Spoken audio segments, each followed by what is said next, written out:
Part 1. The Absolute Power of the Church. In a world where the church was law, questioning doctrine was not only blasphemy, it was a death sentence. The divine monopoly. Imagine waking up in a world where every aspect of your existence, from the moment you drew your first breath to your final prayer on your deathbed, was controlled by a single institution. This was not the realm of dystopian fiction, but the lived reality of medieval Europe, where the Catholic Church wielded power so absolute and pervasive that it defied modern comprehension. For nearly 1,000 years, from roughly 500 to 1500 CE, the Church stood as the unchallenged colossus of European civilization, casting its shadow over every corner of human experience. The medieval world was not merely influenced by Christianity. It was Christianity incarnate, breathing and pulsing with ecclesiastical authority. The Church was simultaneously government, university, bank, court, hospital, and moral arbiter. It was a lens through which all knowledge was filtered, the foundation upon which all law rested, and the ultimate judge of human souls. To understand the terror that awaited heretics, one must first grasp the totality of the Church's dominion. For in challenging any aspect of church doctrine, heretics were not merely disagreeing with religious interpretations. They were attacking the very pillars of civilization itself, the architecture of spiritual supremacy. The Church's power was not accidental, but carefully constructed over centuries of political maneuvering, theological development, and strategic alliance building. Following the collapse of the Western Roman Empire in 476 CE, the Catholic Church emerged as the sole surviving institution with the organizational capacity to fill the vacuum of authority. Where Roman legions once marched, Christian missionaries now walked. Where Roman law once governed, canon law increasingly held sway. The papal revolution of the 11th century marked a crucial turning point in this ascension to absolute power. Pope Gregory VII's declaration of papal supremacy in his Dictatus Papae, 1075, was nothing short of revolutionary, asserting that the Pope held authority not only over all Christians, but over earthly rulers as well. The document proclaimed that the Pope alone could depose emperors, that all princes should kiss his feet, and that he had the power to absolve subjects from their oaths of fealty to wicked rulers. This was not merely religious rhetoric. It was a declaration of total war against secular authority. The humiliation of Holy Roman Emperor Henry IV at Canossa in 1077, where he stood barefoot in the snow for 3 days begging papal forgiveness, became a symbol of the Church's triumph over temporal power. It demonstrated to all of Europe that even the mightiest earthly ruler was subject to the spiritual authority of Rome. The message was unmistakable. Challenge the Church and face consequences that transcended this world and extended into eternity. The ecclesiastical web, control over daily life. The Church's control over medieval life was so complete that it would be easier to list what it did not influence than what it did. From the moment of birth, when infants were baptized to cleanse them of original sin, to the final rites administered at death, the Church marked every significant milestone of human existence. Marriage was a sacrament controlled by ecclesiastical law. Education occurred almost exclusively in cathedral schools and monastic institutions. The calendar itself was structured around Christian holy days and feast days, with the Church determining when people worked, when they rested, and when they celebrated. The sacramental system created a framework of dependency that bound every Christian soul to the Church. The 7 sacraments, baptism, confirmation, confession, communion, marriage, holy orders, and extreme unction, were not optional spiritual exercises, but essential requirements for salvation. The Church taught that outside of these sacraments, administered by ordained priests, there was no path to heaven. This created a spiritual monopoly more powerful than any earthly commodity, for the Church controlled access to eternal life itself. Confession, perhaps more than any other sacrament, demonstrated the Church's penetration into most intimate aspects of human life. The Fourth Lateran Council of 1215 mandated annual confession for all Christians, requiring them to reveal their most private thoughts, desires, and actions to a priest. This created an intelligence network of unprecedented scope, where the Church possessed detailed knowledge of the moral and spiritual state of every individual in Christendom. The secrets whispered in confessionals could influence political decisions, economic arrangements, and social relationships. Economic dominion. The Church as medieval superpower. The church's temporal power was built upon vast economic foundations that made it the wealthiest institution in medieval Europe. Through tithes, donations, land grant, and various fees, the church accumulated resources that dwarfed those of most kingdoms. The tithe alone, a mandatory 10% of all income, provided a steady stream of wealth that flowed from every corner of Christendom to ecclesiastical coffers. Monastic houses functioned as medieval corporations, managing vast agricultural estates, operating mills, brewing beer, copying manuscripts, and engaging in trade networks that spanned continents. The Cistercian order, founded in 1098, became so successful at managing agricultural and industrial enterprises that they were essentially medieval multinational corporations with standardized practices and technologies shared across hundreds of monasteries throughout Europe. The church also controlled access to salvation through the sale of indulgences, creating what was essentially a market in divine forgiveness. The practice reached its most controversial heights in the late medieval period, but its roots lay deep in the church's claim to hold the keys to the kingdom of heaven.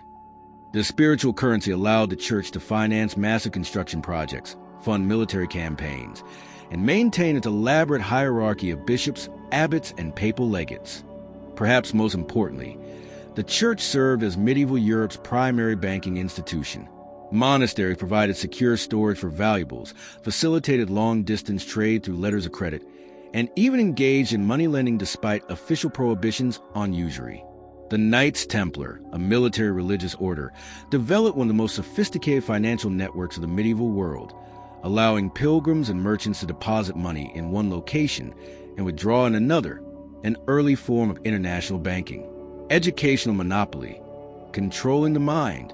In an age where literacy was rare and books were scarce, the church's control over education gave it unprecedented power to shape minds and define reality itself.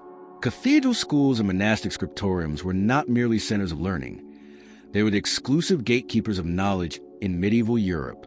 The church determined what texts would be copied, what ideas would be preserved, and what knowledge would be transmitted to future generations. The curriculum in ecclesiastical schools was carefully designed to reinforce church authority. The trivium, grammar, rhetoric, and logic was taught through the lens of Christian texts. The quadrivium, arithmetic, geometry, astronomy, and music, was presented as evidence of divine order and creation. Philosophy was dominated by scholastic attempts to reconcile Aristotelian logic with Christian doctrine, always ensuring that reason served faith rather than challenging it. The church's control over literacy meant that it also controlled interpretation. The Bible was kept in Latin, incomprehensible to the vast majority of Europeans. Its translation into vernacular languages was often considered dangerous or heretical. This created a system where the church's interpretation of Scripture was the only interpretation available to most Christians. Priests served as intermediaries not only between humans and God, but between the faithful and the very texts that supposedly contained divine revelation. Universities, when they began to emerge in the 12th and 13th centuries, operated under ecclesiastical authority and papal charters. The University of Paris, the model for Northern European universities, was essentially a guild of church-trained masters teaching church-approved curricula. Even the emerging study of law focused primarily on canon law rather than secular legal traditions.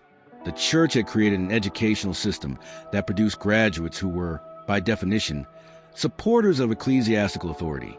Political supremacy, the two swords theory. The church's claim to political supremacy was enshrined in the two swords theory, which held that God had granted both spiritual and temporal authority to the church, with secular rulers serving merely as the church's agents in worldly affairs. This doctrine, developed by popes like Innocent III and Boniface VIII, represented the most extreme assertion of papal power in medieval history. Pope Innocent III, 1198 to 1216, embodied this theory in practice, intervening in the politics of virtually every European kingdom. He placed England under interdict when King John refused to accept his choice for Archbishop of Canterbury, effectively suspending all religious services in the kingdom until the king submitted. He orchestrated the Fourth Crusade, launched the Albigensian Crusade against heretics in southern France, and presided over the Fourth Lateran Council, which codified much of medieval church law and doctrine. The papal court in Rome rivaled any secular court in its magnificence and political sophistication. Papal legates served as diplomatic agents throughout Europe, carrying the pope's rule to distant kingdoms and ensuring compliance with ecclesiastical directives. The College of Cardinals functioned as an international advisory council, with representatives from across Christendom participating in the governance of the church-state. Excommunication and interdict became powerful political weapons that could topple kingdoms and crush rebellions. Excommunication cut individuals off from the sacraments in Christian community, effectively making them social pariahs. Interdict suspended religious services across entire territories, denying populations access to the sacraments they believed necessary for salvation. These spiritual sanctions carried devastating temporal consequences, as excommunicated rulers found their subjects released from oaths of loyalty and their political legitimacy undermined. The psychological landscape of fear. The Church's power was not maintained solely through institutional control, but through the cultivation of a psychological landscape dominated by fear. Fear of sin, fear of damnation, fear of divine punishment, and fear of exclusion from the community of the faithful. Medieval Christianity emphasized humanity's fallen nature and the constant threat of eternal punishment for those who strayed from a narrow path of orthodoxy. The doctrine of purgatory, while offering hope for eventual salvation, also created anxiety about the suffering that awaited souls after death. The Church taught that virtually all souls required purification in purgatory's fires before entering heaven, and that this process could be shortened through prayers, masses, and indulgences, all of which required the Church's mediation. This created a system where even the most devout Christians remained dependent on ecclesiastical intervention for their eternal welfare. Medieval art and literature reinforced these themes of judgment and punishment. Cathedral tympanums depicted graphic scenes of the Last Judgment, with souls being weighed in the balance and the damned dragged off to hell by demons. Mystery plays performed in town squares dramatized the consequences of sin and the importance of remaining within the Church's protective embrace. Every aspect of medieval culture served to remind Christians that their eternal fate depended on maintaining good standing with the Church. The price of dissent. In this context of absolute ecclesiastical authority, any challenge to church doctrine represented not merely intellectual disagreement, but a fundamental attack on the established order of creation itself. The Church had successfully convinced medieval Europeans that it spoke with divine authority, that its interpretations of Scripture were infallible, and that rejection of its teachings constituted rebellion against God Himself. This is why heresy was considered the most dangerous of all crimes. Political rebels might threaten earthly rulers, but heretics threatened the very foundations of cosmic order. They challenged not only specific doctrines, but the Church's claim to exclusive access to divine truth. In doing so, they undermined the entire system of spiritual, political, economic, and social control that the Church had so carefully constructed. The stage was thus set for the systematic persecution of heretics that would define much of the later medieval period. In a world where the Church's authority was absolute and its power touched every aspect of human existence, those who dared to think differently faced not merely religious disapproval, but the full weight of civilization's most powerful institution. They would discover that in medieval Europe, the price of independent thought was often death itself. As we shall see in the following parts of our exploration, the Church would stop at nothing to protect its monopoly on truth, developing increasingly sophisticated and terrifying methods to identify, prosecute, and eliminate those who dare to challenge its absolute authority. The heretics of medieval Europe were about to learn just how dangerous it could be to question the Word of God, or rather, the word of those who claimed to speak for Him. Part 2. Defining heresy, the unforgivable crime.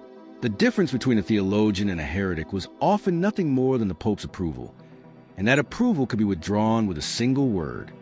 The elastic definition of damnation.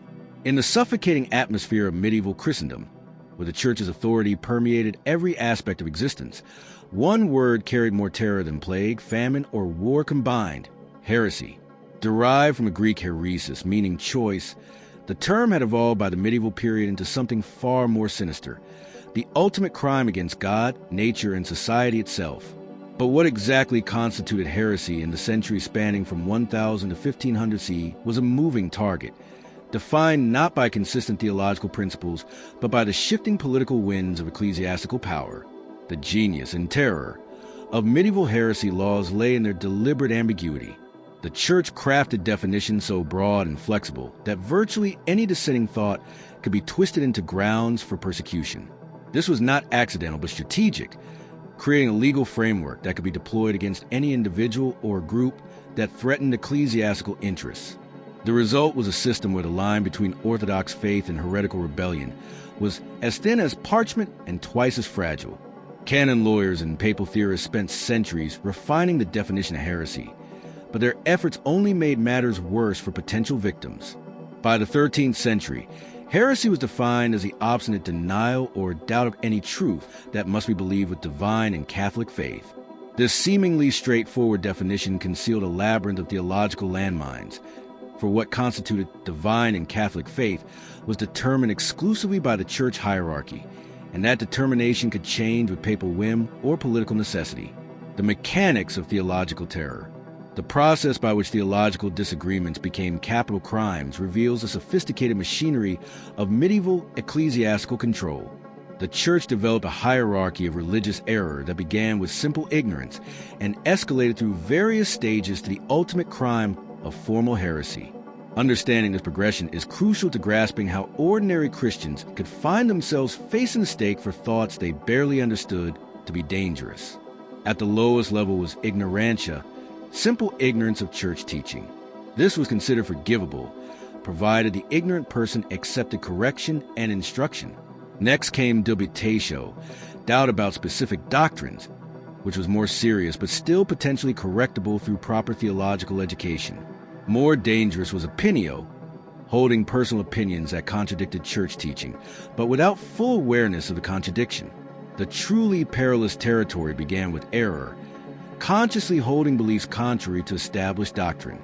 This became heresis when the error was maintained despite correction and warning from church authorities. Finally, there was pertinacia, the obstinate persistence in heretical beliefs after formal warning and the opportunity for recantation. This final stage marked the transition from theological disagreement to capital crime, punishable by death.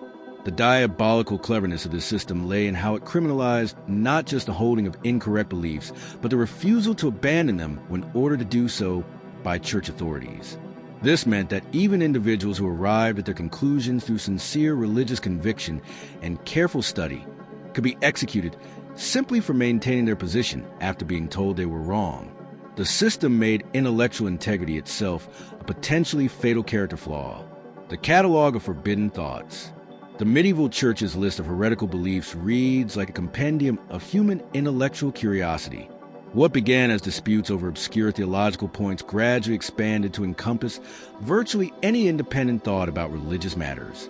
The transformation of these theological positions into capital crimes demonstrates how the church weaponized doctrine to maintain its monopoly on truth. The Eucharistic minefield. Perhaps no doctrine proved more dangerous to question than the church's teaching on the Eucharist. The doctrine of transubstantiation, formally defined at the Fourth Lateran Council in 1215, held that during the Mass, the bread and wine literally became the actual body and blood of Christ while retaining the appearance of bread and wine. This was not mere symbolism but literal transformation, and questioning this mystery could prove fatal. The case of Berenger of Tours in the 11th century illustrates how rapidly theological discussion could become heretical accusation. Berenger, a respected scholar and archdeacon, suggested that the Eucharistic elements remain bread and wine, while taking on a spiritual significance. His position, which might seem like a minor theological distinction to modern readers, provoked a firestorm of controversy that lasted decades. Though Berenger eventually recanted under pressure, his case established the precedent that questioning transubstantiation was grounds for heresy charges. The stakes were raised even higher for later theologians who dared to explore Eucharistic theology. John Wycliffe's denial of transubstantiation in the 14th century contributed to his condemnation as a heretic, and his followers, the Lollards, faced persecution partly for maintaining his Eucharistic views. The Hussites in Bohemia were declared heretical partly for their insistence on communion in both kinds, bread and wine. For lay people, a practice the church had restricted to clergy. The papal infallibility trap. Questioning papal authority represented another theological minefield that could explode without warning. The Church's claims about papal supremacy evolved throughout the medieval period, but questioning those claims at any stage could prove fatal. The doctrine that the Pope possessed ultimate authority in matters of faith and morals seemed to leave room for theological discussion. But in practice, any serious challenge to papal prerogatives was likely to be branded heretical. The spiritual Franciscans learned this lesson painfully in the 13th and 14th centuries. Their insistence that Christ and the apostles had owned no property conflicted with the Church's vast material wealth and the papal position that the Church could legitimately hold property. What began as a dispute over Franciscan poverty ended with multiple Franciscan spirituals being burned as heretics for maintaining that Jesus had been poor. Similarly, conciliars who argued that general councils of the Church held authority over popes found themselves walking a theological tightrope. While some conciliarist positions were tolerated during the Great Schism, when multiple claimants to the papacy made papal authority ambiguous, the doctrine became increasingly dangerous as papal power consolidated. Scholars who had once safely advocated conciliar supremacy found their positions retroactively condemned as heretical. The scripture interpretation minefield, the Church's monopoly on biblical interpretation, created another vast field of potential heresy. While the Church claimed that Scripture was a foundation of Christian faith, it simultaneously insisted that only the Church hierarchy possessed the authority to interpret biblical texts. This created an impossible situation for thoughtful Christians who might reach conclusions different from official interpretation through their own study of Scripture. The translation of the Bible into vernacular languages became a particularly sensitive issue. While not explicitly heretical in itself, vernacular translation was viewed with deep suspicion because it potentially allowed ordinary Christians to interpret Scripture without clerical mediation. The association of vernacular Bibles with heretical movements like the Waldensians and Lollards made possession of such translations dangerous, even when translations themselves were technically accurate. John Wycliffe's English translation of the Bible exemplifies how scriptural scholarship could become heretical activity. Wycliffe's motivation was pastoral. He wanted ordinary English Christians to have access to God's Word in their own language. However, the Church viewed this as a direct threat to clerical authority, since vernacular Bibles might encourage independent biblical interpretation. Wycliffe's translation became evidence of his heretical intentions, and possession of Wycliffe Bibles remained dangerous for generations after his death. The sacramental system under scrutiny. The Church's 7 sacraments, baptism, confirmation, confession, communion, marriage, holy orders, and extreme unction, formed the core of medieval religious life. But questioning any aspect of this sacramental system could lead to heresy charges. The sacraments were not merely religious rituals, but the means by which the Church maintained control over every significant life event, from birth to death. Challenges to the sacrament of confession proved particularly dangerous. The Fourth Lateran Council's requirement of annual confession to a priest made this sacrament central to Church control, but also made criticism of confessional practices a form of heresy. The Waldensians claimed that lay people could hear confessions challenge the Church's clerical monopoly and contributed to their condemnation. Similarly, any suggestion that confession to God alone might suffice for forgiveness threatened the entire system of clerical mediation that underpinned Church authority. Marriage as a sacrament also generated heretical controversies. The Church's increasingly complex marriage laws created numerous opportunities for theological disagreement to become heretical dissent. The Catholics' rejection of marriage as incompatible with spiritual purity put them in direct conflict with Church teaching about the sanctity of matrimony. More subtly, scholars who question specific aspects of marriage law, such as the impediments that could invalidate marriages, might find themselves accused of undermining the sacramental system. The transformation of curiosity into crime, the process by which intellectual curiosity became heretical crime, reveals the sophisticated methods the Church used to control thought in medieval Europe. The transformation rarely happened overnight, but followed predictable patterns that turned theological exploration into capital offense through a series of escalating confrontations with ecclesiastical authority. The career of Peter Abelard illustrates how quickly scholarly inquiry could become dangerous. Abelard's application of logical methods to theological questions made him one of the most popular teachers in 12th century Paris, but also made him suspect to conservative churchmen. His theological treatise Theologia was condemned at the Council of Soissons in 1121, and his books were publicly burned. Though Abelard escaped with his life, his case demonstrated that even celebrated scholars could find their intellectual methods condemned as heretical. The University of Paris, despite being premier center of theological education in medieval Europe, became a battleground where academic inquiry collided with orthodox constraints. Professors who pushed the boundaries of acceptable theological speculation found themselves under investigation by ecclesiastical authorities. The condemnations of 1277, in which the Bishop of Paris condemned 219 propositions taught at the university, showed how quickly academic freedom could be curtailed when it threatened church authority. Thomas Aquinas himself, now considered one of the church's greatest theologians, faced suspicion during his lifetime for his use of Aristotelian philosophy in theological argumentation. Some of his positions were included in the 1277 condemnations, though they were later removed. Aquinas' experience demonstrates how even the most orthodox scholars could find themselves on the wrong side of heresy accusations if they employed innovative intellectual methods. The politics of theological purity. The definition and prosecution of heresy were never purely theological matters, but were deeply intertwined with political, economic, and social considerations. The Church's heresy laws became weapons that could be deployed against any individual or group that threatened ecclesiastical interests, regardless of the sincere religious motivations behind their positions. The persecution of the Knights Templar in the early 14th century exemplifies how heresy accusations could be manufactured for political purposes. King Philip IV of France, deeply in debt to the Templars and coveting their wealth, worked with Pope Clement V to fabricate heresy charges against the order. The accusations, including denial of Christ, spitting on the cross, and homosexual practices, were almost certainly false, but they provided a legal framework for destroying the order and seizing its assets.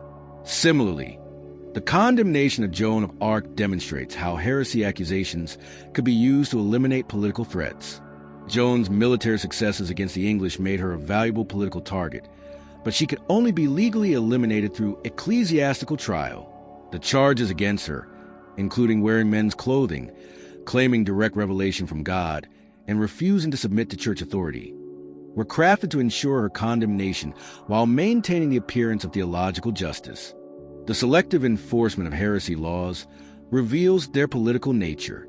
Wealthy and politically connected individuals who held questionable theological positions often escaped persecution, while poor and powerless people who held similar views face a stake. The Church's treatment of Meister Eckhart, whose mystical theology contained potentially heretical elements, was far more lenient than its treatment of the Beguines and Beghards, who held similar mystical beliefs but lacked Eckhart's institutional protection. The psychological warfare of doctrinal control. The Church's heresy laws functioned as a form of psychological warfare designed to prevent independent thought before it could develop into organized dissent.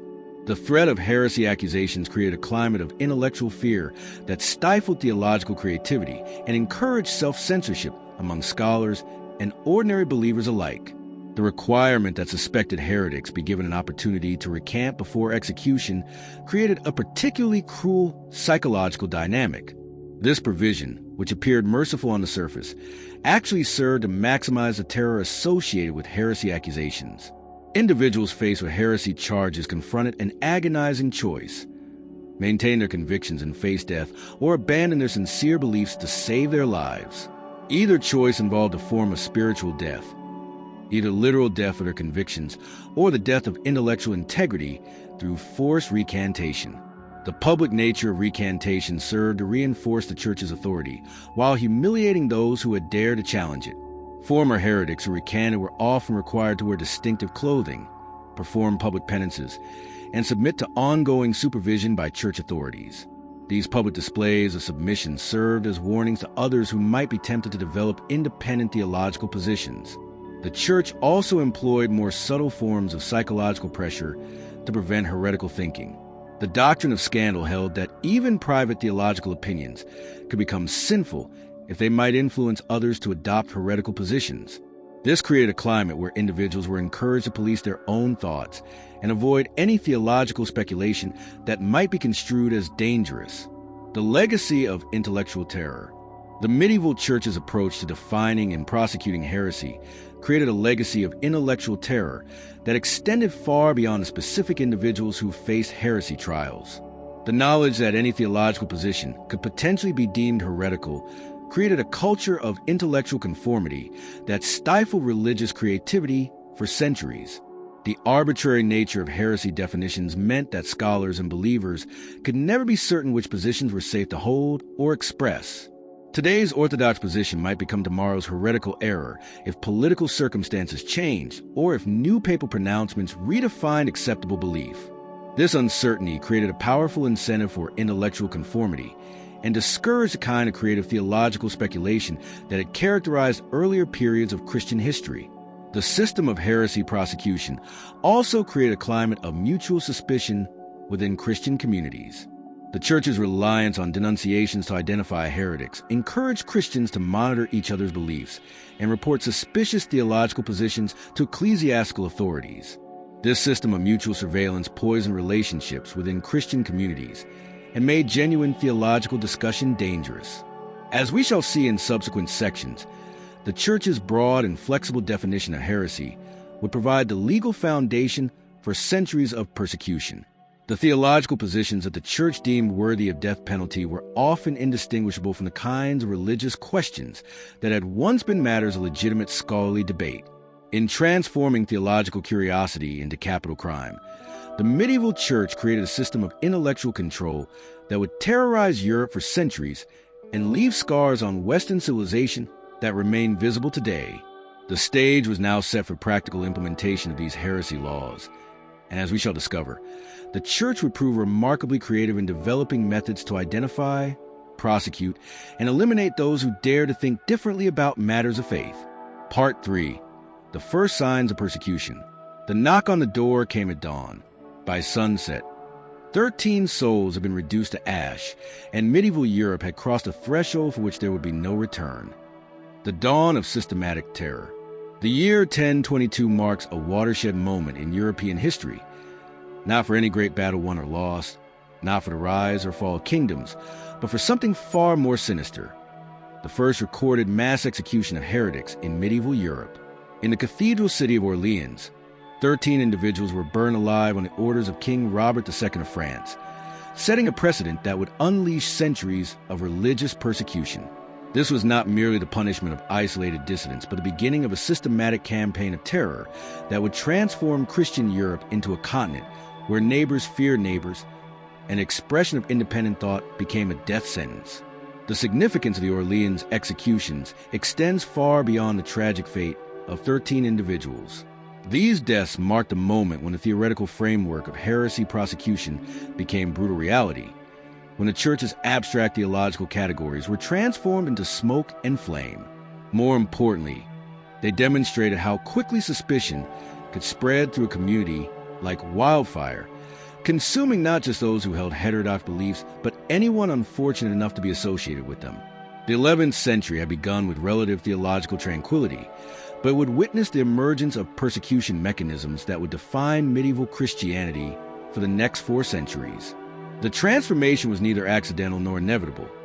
It was a product of deliberate choices made by ecclesiastical and secular authorities who discovered that fear could be a more powerful tool of control than persuasion. The heretics of Orleans were not just victims of religious intolerance. They were the first casualties in what would become a war against independent thought itself. The Orleans Circle. Intellectuals turned martyrs. The story of the Orleans heretics begins not with wild-eyed fanatics or ignorant peasants, but with some of the most educated and respected members of society. The group included canons of the Cathedral of St. Croix, learned clerics who had spent their lives in the service of the Church, and members of the nobility who had previously been above suspicion. Their transformation from pillars of society to condemned heretics illustrates the terrifying speed with which the accusation of heresy could destroy lives and reputations. At the center of the Orleans Circle stood 2 figures whose very positions made their fall from grace all the more shocking: Stephen, a canon of St. Croix, and Lissois, a confessor to Queen Constance herself. These were not marginal figures operating on the edges of society, but respected members of the ecclesiastical establishment with direct access to the highest levels of power. Their involvement in heretical activities would have been unthinkable just decades earlier, when theological disputes were settled through scholarly debate rather than judicial murder. The beliefs that condemned the Orleans group revealed a dangerous new landscape of 11th century Christianity. According to contemporary accounts, they denied the efficacy of baptism, rejected the real presence of Christ in the Eucharist, and claimed that the Holy Spirit could provide direct revelation that superseded church authority. Most dangerously of all, they apparently taught that true Christians could achieve a state of perfection that made them immune to sin, a doctrine that directly challenged the church's role as mediator between humanity and divine grace. Contemporary chroniclers, writing with the horror of witnesses to an unprecedented event, struggled to comprehend how such learned men could have fallen into such grievous error. The monk Glaber described them as seduced by the devil and corrupted by foreign influences, while other accounts suggested they had been led astray by a traveling teacher who had introduced them to Manichaean dualism. These explanations reveal the genuine bewilderment of society confronting the reality that respective religious authorities could develop beliefs so radical that they demanded the ultimate punishment. The mechanics of discovery and denunciation. The exposure of the Orleans heretics illustrates the terrifying efficiency with which suspicion could penetrate even the most exclusive circles of medieval society. The group's discovery came not through systematic investigation by ecclesiastical authorities, but through the betrayal of one of their own members, a pattern that would be repeated countless times throughout the medieval period. The account of their exposure reads like a case study in the psychology of betrayal and the corrosive effects of fear on human relationships. According to the most detailed contemporary account, provided by the chronicler Adhemar Shabans, the heretics were exposed by Arfast, a Norman cleric who had been invited to join their circle. Rather than embracing their teachings, Arfast feigned conversion while secretly gathering information about their beliefs and practices. His detailed report to ecclesiastical authorities provided the evidence needed to condemn the entire group, demonstrating how the mere suspicion of heresy could transform trusted colleagues into spies and informants. The process by which Arfast gained the heretics' confidence reveals the intimate nature of medieval religious communities and the devastating impact of betrayal within them. The Orleans group apparently conducted their meetings in secret, sharing their alternative interpretations of Scripture and their criticisms of church practices with those they believed could be trusted.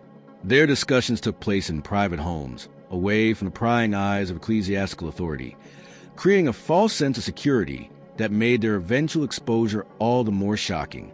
The psychological dynamics of Arfast's infiltration anticipate the methods that would later be systematized by the Inquisition. His ability to gain the heretics' trust demonstrates the vulnerability of any group that challenged orthodox authority. The very secrecy that protected them from discovery also made them susceptible to infiltration by those who would betray them. The Orleans case established a precedent that no circle of trust was safe from penetration, no friendship immune from betrayal, when heresy was suspected. The trial, justice, or predetermined execution. The trial of the Orleans heretics represents one of the first attempts to create legal procedures for prosecuting religious dissent, but also reveals the inherent impossibility of providing fair justice in cases where the accusers held absolute authority over the definition of truth.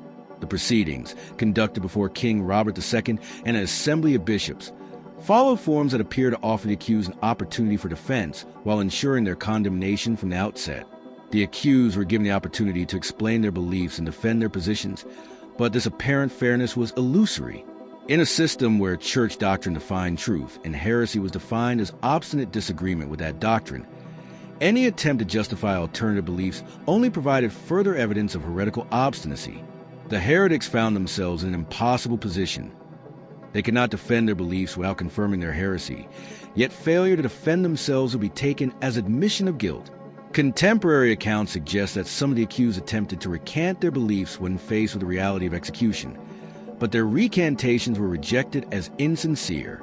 This established another precedent that would plague heresy trials throughout the medieval period. The assumption that heretics were fundamentally dishonest and that their recantations could not be trusted. Once the label of heretic had been applied, redemption became virtually impossible, and death became the only acceptable outcome. The involvement of Queen Constance in the condemnation of her own confessor adds a particularly chilling dimension to proceedings. According to Glaber's account, The Queen personally participated in the condemnation of Lissois, demonstrating that even most intimate relationships offered no protection from heresy accusations. The image of a queen condemning her spiritual advisor reveals a complete breakdown of normal social bonds in the face of religious terror. The execution, a spectacle of sacred violence. The execution of the Orleans heretics was not merely a punishment, but a carefully orchestrated public spectacle designed to demonstrate the fate awaiting all who dared to challenge church authority. The choice of burning as a method of execution was symbolically significant. Fire was understood to purify the contamination of heresy, while providing a foretaste of the eternal flames awaiting the unrepentant in hell. The execution took place outside the city walls, but within sight of the cathedral where the condemned had once served as respected clerics. This geographic symbolism reinforced a message that heresy represented a fundamental rejection of Christian community that could only be answered by permanent exclusion through death. The location also ensured maximum visibility for the event, allowing the assembled crowd to witness the consequences of theological rebellion. Contemporary accounts describe the heretics' final moments with a mixture of horror and fascination. Some reportedly maintained their beliefs to the end, crying out that they would be received directly into heaven without passing through the purifying fires of purgatory. Others apparently recanted at the last moment, pleading for mercy that would not come. These varying responses to imminent death became part of the theological interpretation of the event. Those who remained defiant were seen as confirming their demonic possession, while those who recanted were viewed as providing evidence that their earlier confessions had been sincere. The crowd's reaction to the executions reveals the complex emotions that public heresy trials evoked in medieval communities. Some accounts describe popular approval for the executions, with citizens viewing condemned as dangerous criminals who threatened the spiritual welfare of the entire community. Other sources suggest unease and horror at the unprecedented nature of the punishments, particularly given the high status of some of the victims. This ambivalent response would characterize public reactions to heresy executions throughout the medieval period. The contagion of suspicion. The immediate aftermath of the Orleans executions demonstrates how quickly the fear of heresy could spread through a community, creating an atmosphere of suspicion that poisoned normal social relationships. The investigation that followed the initial arrests cast a wide net, ensnaring individuals whose only crime was association with the condemned heretics. Friends, family members, and colleagues found themselves under scrutiny, forced to prove their orthodoxy or face similar charges. The concept of heretical contamination, the belief that heresy could spread like a disease through contact with infected individuals, became a powerful tool for expanding persecution beyond the original targets. Anyone who had associated with the condemned heretics became suspect, regardless of their own beliefs or actions. This created a dynamic where the circle of suspicion expanded exponentially, as each new investigation revealed additional relationships that required scrutiny. The psychological impact of this expanding investigation extended far beyond those directly involved. The knowledge that respected members of the cathedral chapter had been revealed as heretics created a crisis of confidence that made everyone suspect. If canons and confessors could harbor heretical beliefs, who could be trusted? The answer, increasingly, was no one, except those ecclesiastical authorities who claimed the exclusive right to define orthodoxy. Family relationships proved particularly vulnerable to corrosive effects of heresy suspicion. The case of one Orleans heretic whose wife denounced him to authorities rather than face her own condemnation illustrates the devastating impact of religious persecution on the most intimate human bonds. The choice between loyalty to family and loyalty to church became impossible when the stakes involved eternal damnation and temporal death. The technology of terror, information networks. The Orleans persecutions revealed the existence of informal information networks that allowed suspicious activities to be monitored and reported to authorities. These networks, which combined elements of religious devotion, social control, and personal ambition, will become essential components of medieval persecution systems. The willingness of individuals to spy on their neighbors and report suspicious behavior created a surveillance apparatus that extended the reach of ecclesiastical authority into every corner of society.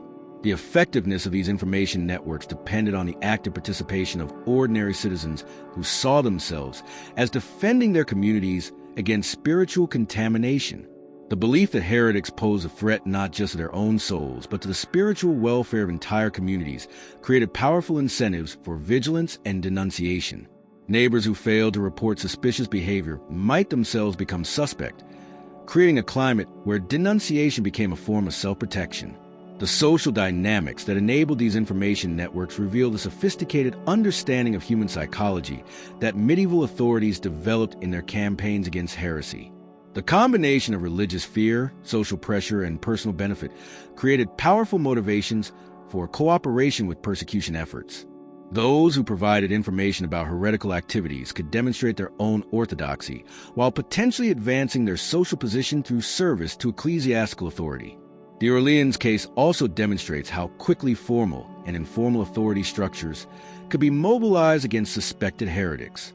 The cooperation between ecclesiastical and secular authorities in prosecuting the heretics established precedents for future collaborations that would make heresy persecution a joint enterprise involving all levels of medieval society. The expansion of fear from Orleans to Europe. The precedent established at Orleans spread rapidly throughout medieval Europe as other authorities recognized the effectiveness of heresy persecution as a tool of social control. Within decades, similar trials were being conducted across France, Germany, and Italy, each building upon the legal and procedural innovations developed during the Orleans prosecutions. The transformation from isolated incident to systematic persecution occurred with frightening speed. The chroniclers who recorded these early persecutions helped spread both the methods and the justifications for heresy prosecution throughout the medieval world. Their accounts provided templates that other authorities could follow, standardizing procedures for identifying, trying, and executing heretics. The literary representation of heresy persecution became almost as important as the actual events, creating cultural narratives that legitimized and encouraged similar actions elsewhere.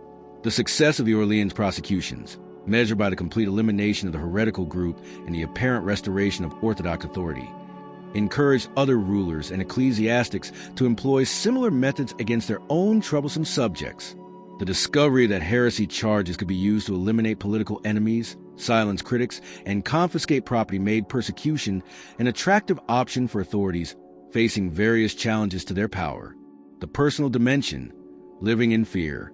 The true horror of the post-Orleans world lay not in spectacular executions, but in the daily terror experienced by ordinary Christians who could never be certain whether their thoughts, words, or associations might be construed as heretical. The transformation of theological disagreement into capital crime created a climate where intellectual curiosity became dangerous and religious questions could no longer be safely explored. The psychological impact of living under constant suspicion cannot be overstated. The knowledge that friends might become informants, that casual conversations might be reported to authorities, and that past associations might be used as evidence of heretical infection created a pervasive anxiety that affected every aspect of social life. Trust became a luxury that few could afford, and genuine religious discussion became virtually impossible. Families found themselves torn apart by the competing demands of loyalty and survival. Parents faced impossible choices about whether to report their children's suspicious behavior, while children grapple with the possibility that their parents might harbor dangerous beliefs. The most intimate relationships became potential sources of betrayal, as the fear of heresy accusations overcame natural bonds of affection and loyalty. The daily strategies that medieval Christians developed to protect themselves from heresy accusations reveal the pervasive nature of the terror that followed Orleans. Careful attention to public religious observances, avoidance of suspicious individuals, and active participation in the denunciation of others became necessary survival skills. The performance of orthodoxy became as important as genuine belief, creating a society where appearance mattered more than substance. The point of no return. The executions at Orleans represent more than just the deaths of 13 individuals. They marked a moment when medieval European Christianity crossed a threshold from which it would never return. The precedent established in 1022 created legal, social, and psychological frameworks that would shape religious life for centuries to come. The transformation of the church from an institution that sought to persuade into one that relied on terror was completed in the flames that consumed the Orleans heretics. The speed with which persecution spread from this initial incident demonstrates how quickly societies can abandon principles of tolerance and mercy when fear takes hold. The Orleans case shows that the infrastructure of persecution, the legal procedures, the information networks, the psychological justifications, could be constructed remarkably quickly once a decision to employ terror had been made. As we shall see in the following sections, the methods pioneered at Orleans would be refined and systematized into the elaborate machinery of the Inquisition. But the essential elements were already present in 1022. The assumption that heresy was a capital crime, the use of denunciation and betrayal to identify suspects, the impossibility of providing fair trials to those accused of heretical beliefs, and employment of public execution as a tool of terror and social control. The heretics of Orleans could not have imagined that their deaths would inaugurate centuries of religious persecution. They died believing that they were martyrs for truth, unaware that they were actually pioneers in a new age of terror. Their tragedy lies not just in their individual fates, but in their unwitting contribution to the creation of a system that would claim thousands of additional victims in the centuries to come. The dawn of systematic persecution had arrived, and medieval Europe would never again know the relative theological tranquility that had characterized the earlier Christian centuries. Part 4. The Machine of the Inquisition. What had begun as isolated acts of religious violence at Orleans was transformed by 1231 into something far more terrifying. A systematic, bureaucratic machine designed to hunt down heresy with the cold efficiency of death itself. The birth of systematic terror. On February 20th, 1231, Pope Gregory IX issued the papal bull Excommunicamus, a document that would transform the landscape of medieval Europe more profoundly than any military conquest or political revolution. With this single decree, the Pope established the Papal Inquisition, institutionalizing heresy persecution and creating what would become the most feared judicial system in European history. What had previously been sporadic, locally driven persecution was now centralized under papal control, equipped with unprecedented legal powers, and staffed by individuals whose sole purpose was to root out religious dissent wherever it might hide. The establishment of the Inquisition represented more than just administrative reform. It marked the creation of Europe's first truly modern police state. The new institution combined advanced investigative techniques, sophisticated legal procedures, and psychological warfare methods that would not be matched until totalitarian regimes of the 20th century. The Inquisition was not merely a court system, but a comprehensive apparatus of social control that penetrated into every aspect of medieval life, transforming cities across Europe into landscapes of fear where no one could be certain they were safe from scrutiny. The timing of the Inquisition's establishment was not coincidental. The early 13th century had witnessed the explosive growth of heretical movements across Europe, from the Cathars of southern France to the Waldensians of the Alpine regions. Traditional methods of combating heresy, preaching, debate, and occasional local persecution, had proven inadequate against these organized and increasingly sophisticated challenges to church authority. The Albigensian Crusade, launched in 1209 against the Cathars, had demonstrated the limitations of military solutions to religious problems.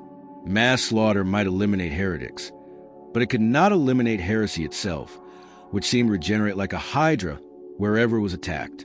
Pope Gregory IX, a canon lawyer by training and a political realist by temperament, understood that fighting heresy required methods as sophisticated and persistent as the heresies themselves. The solution was not more violence, but better violence. Systematic, legal, and permanent. The Inquisition would succeed where crusades had failed not through the crude application of force, but through the careful, methodical application of terror backed by law. The architecture of persecution. The organizational structure of the Papal Inquisition reveals a sophisticated understanding of human psychology and social dynamics that informed its creators. Unlike previous heresy persecutions, which had relied on local bishops or secular authorities with divided loyalties and competing interests, the Inquisition was designed as a unified, centralized system answerable only to the Pope. This centralization eliminated the inconsistencies and jurisdictional disputes that had previously allowed heretics to escape prosecution by moving between territories. At the apex of the system stood the Pope himself, who retained ultimate authority over all inquisitorial proceedings. Below him was a network of papal inquisitors, typically drawn from the Dominican and Franciscan orders, who were granted extraordinary powers that superseded local ecclesiastical and secular authority. These men were not merely judges, but special investigators with the authority to travel anywhere, demand cooperation from any secular or religious authority, and employ whatever methods they deemed necessary to identify and eliminate heresy. The choice of mendicant friars as inquisitors was strategically brilliant. Unlike secular clergy, who were often integrated into local power structures and family networks, the Dominicans and Franciscans were outsiders with no local loyalties to compromise their judgment. Their reputation for learning and piety provided legitimacy for their actions, while their vows of poverty made them theoretically immune to bribery or corruption. Most importantly, their dedication to the Church's mission made them ideal instruments for implementing papal policy without the hesitation or mercy that might characterize other officials. The geographical organization of the Inquisition created overlapping jurisdictions that ensured no region could escape scrutiny. Inquisitors were assigned to specific territories, but were granted the authority to pursue investigations wherever they led, creating a network that could track suspects across political boundaries. This system made it virtually impossible for heretics to escape persecution by fleeing to neighboring regions, as they might encounter inquisitorial authority wherever they went. The most sinister aspect of the Inquisition structure was its integration with existing social and political institutions. Rather than operating as a parallel system, the Inquisition worked through and with local authorities, transforming bishops, magistrates, and nobles into collaborators in its mission. This integration meant that heresy persecution became embedded in the normal operations of medieval government, making it nearly invisible to those who might otherwise oppose it. The bureaucracy of fear. The Inquisition's effectiveness derived not from random terror, but from systematic documentation and bureaucratic precision that would have impressed modern intelligence agencies. Every aspect of an investigation was carefully recorded, from initial denunciations to final sentences, creating archives that could be consulted for future cases and used to track the activities of suspects over decades. This bureaucratization of persecution made the Inquisition far more effective than previous efforts, while simultaneously making it more terrifying, as individuals could never be certain that past actions or associations had been forgotten. The Inquisitorial Manual, Directorium Inquisitorum, written by Nicolau Eimerich in 1376, provides a chilling glimpse into the systematic nature of inquisitorial procedures. The manual reads like a modern intelligence handbook, providing detailed instructions for conducting interrogations, evaluating evidence, and manipulating suspects psychologically. Its methodical approach to persecution reveals a sophisticated understanding of human behavior that informed inquisitorial practice. The documentation requirements created a paper trail that followed suspects throughout their lives. Inquisitorial records contain not only information about specific heretical activities, but detailed biographical information about suspects, their families, their associates, and their economic circumstances. This information was cross-referenced and indexed, allowing inquisitors to identify patterns of association and track the spread of heretical ideas through communities. The bureaucratic nature of inquisitorial proceedings also served to legitimize persecution by giving it the appearance of legal regularity. The careful documentation of procedures, the formal reading of charges, and the systematic recording of testimonies created an impression of judicial propriety that masked the fundamentally unjust nature of proceedings. Victims and observers could see that proper forms were being followed, even when the outcome was predetermined, and the procedures were designed to ensure conviction. The web of denunciation. Perhaps the most psychologically devastating aspect of the Inquisition was its systematic cultivation of a culture of denunciation that transformed medieval communities into networks of mutual surveillance. The Inquisition did not need to station agents in every town or village because it had transformed the population itself into an intelligence-gathering apparatus. Through a combination of religious obligation, legal requirement, and social pressure, the Inquisition created conditions where denunciation became not just acceptable but necessary for survival. The Sermo Generales, or General Sermon, represented the formal beginning of inquisitorial activity in a community and established a framework for systematic denunciation. When inquisitors arrived in a town, they would convene a public assembly where they would preach about the dangers of heresy and announce a period of grace during which individuals could confess their own heretical activities or denounce others without facing the most severe penalties. This period, typically lasting 15 to 30 days, created intense pressure for community members to demonstrate their orthodoxy through active cooperation with the investigation. The psychological dynamics of the grace period were diabolically effective. Those who had any connection to suspected heretics faced an agonizing choice: remain silent and risk being denounced by others, or preemptively confess and implicate their associates to demonstrate their own repentance. The system was designed to ensure that silence became impossible, as failing to denounce known heretics became itself a form of heretical activity punishable by severe penalties. The requirement that all adults take an oath to support the Inquisition's work and report suspicious activities created a legal framework for universal surveillance.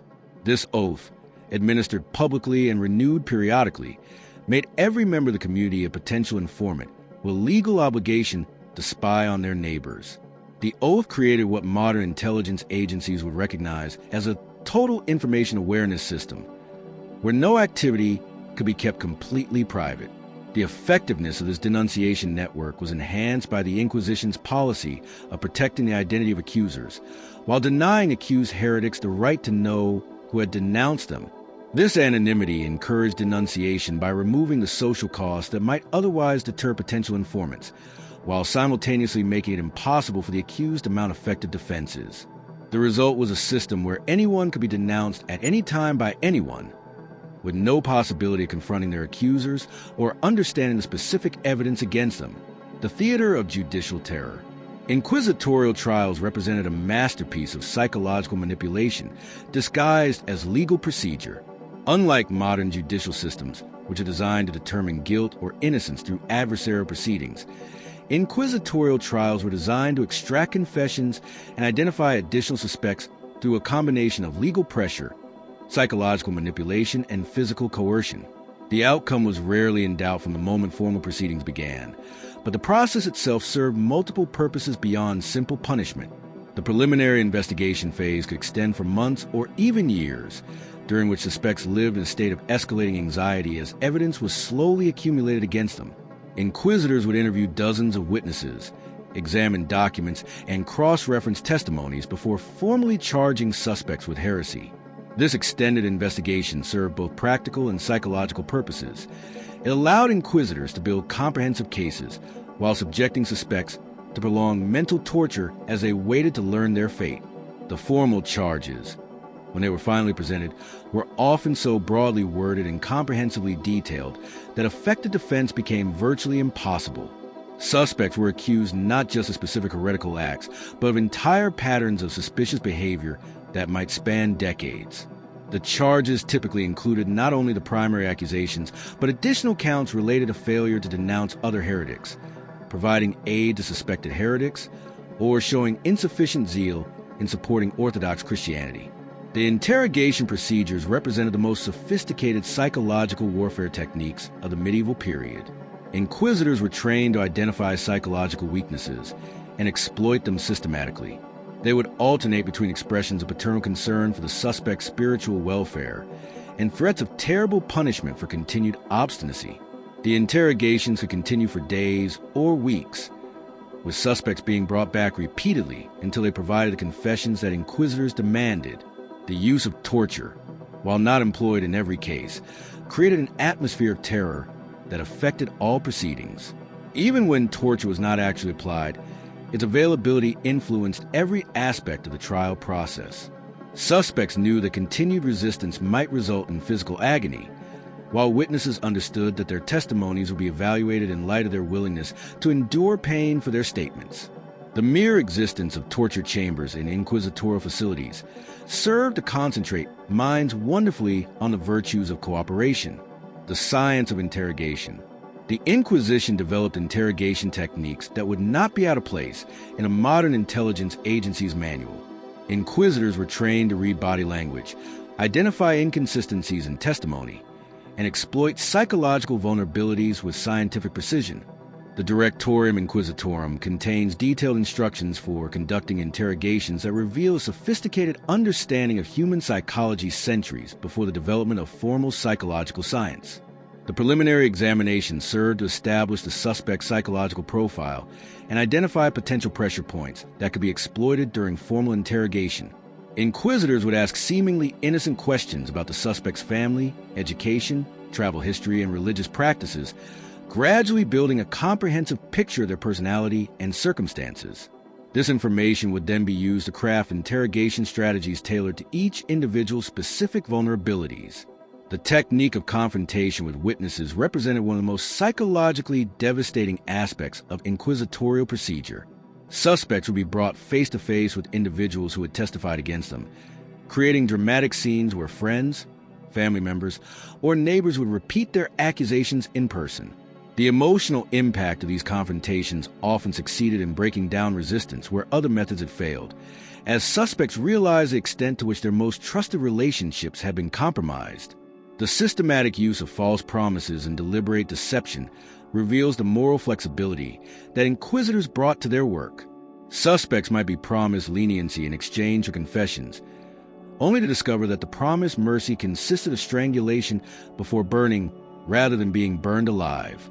Inquisitors would claim to possess evidence they did not have, fabricate testimonies from non-existent witnesses, and make false statements about the confessions of co-defendants in order to manipulate suspects into incriminating themselves.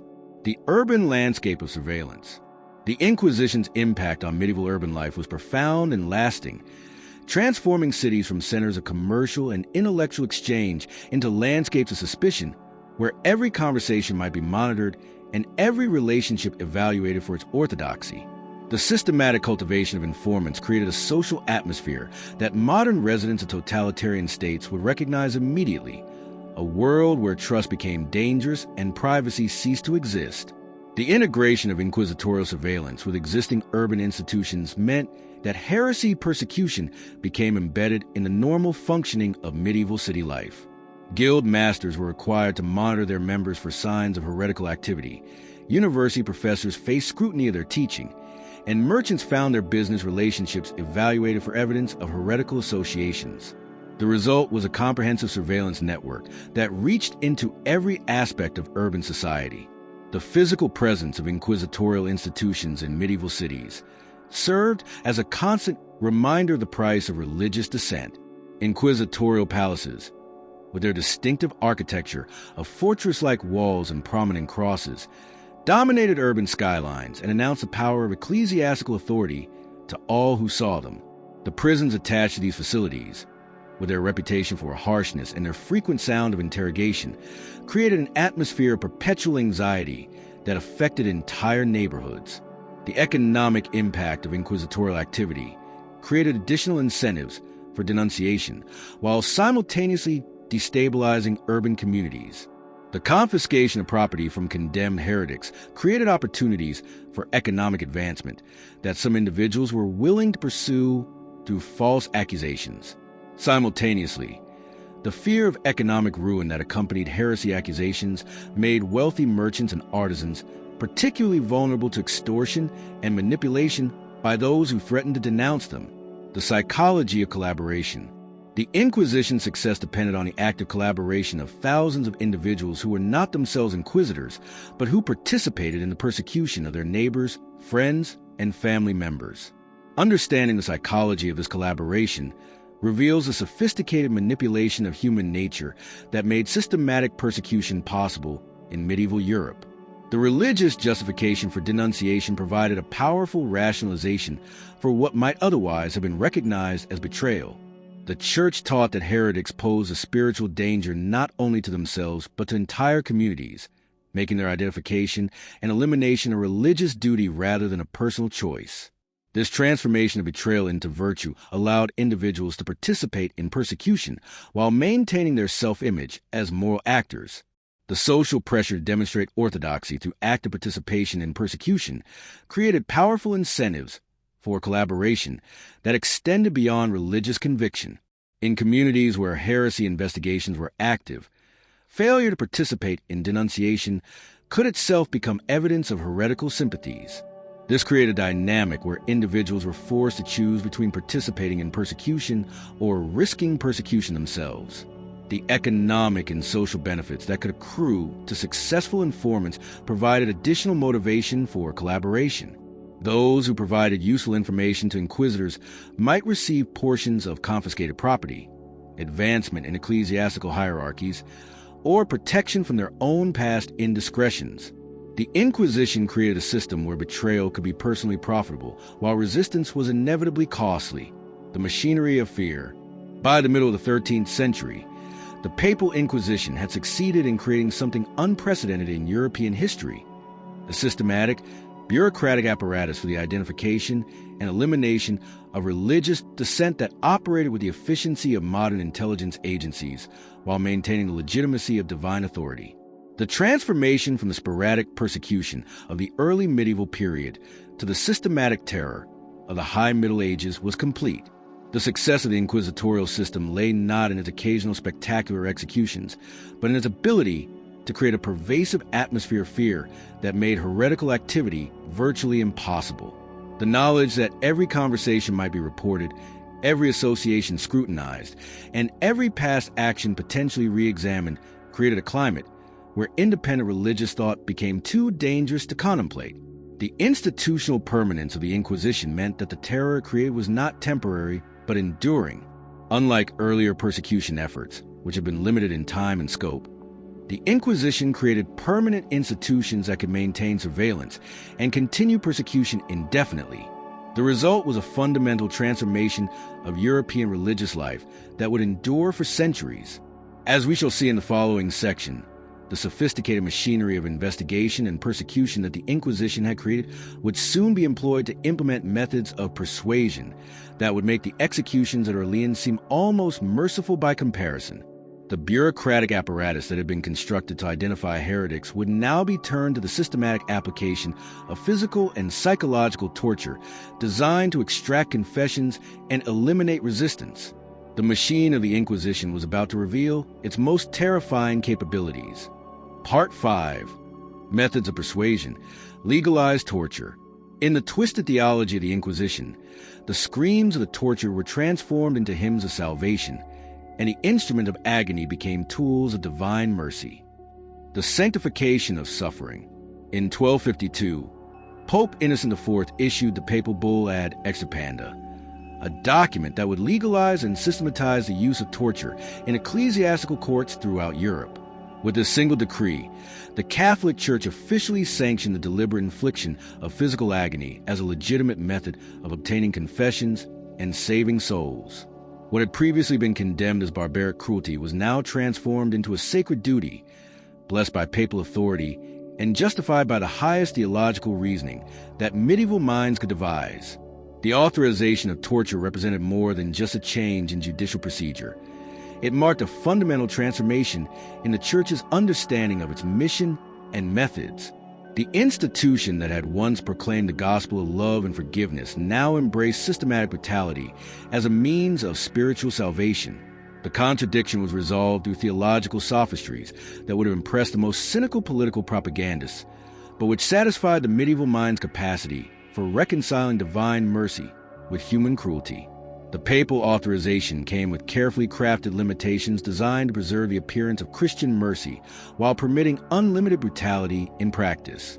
Torture was to be applied only once to each suspect, could not cause permanent injury or death, and required the presence of ecclesiastical officials to ensure proper procedure. These restrictions, however, proved meaningless in practice, as inquisitors quickly developed methods for circumventing them while maintaining technical compliance with papal directives. The most sinister aspect of the Church's embrace of torture was not its practical application, but its theological justification. The Inquisition transformed physical agony from a punishment into a sacrament, from cruelty into compassion, from sin into virtue. In the perverted logic of inquisitorial theology, those who inflicted torture were performing acts of Christian charity, while those who endured it were receiving divine grace. The screams of the torture became prayers, their blood became offerings, and their broken bodies became testimonies to the power of Orthodox faith. The arsenal of agony. The torture chambers of the Inquisition contained an array of devices that would have impressed the most creative sadists of any age.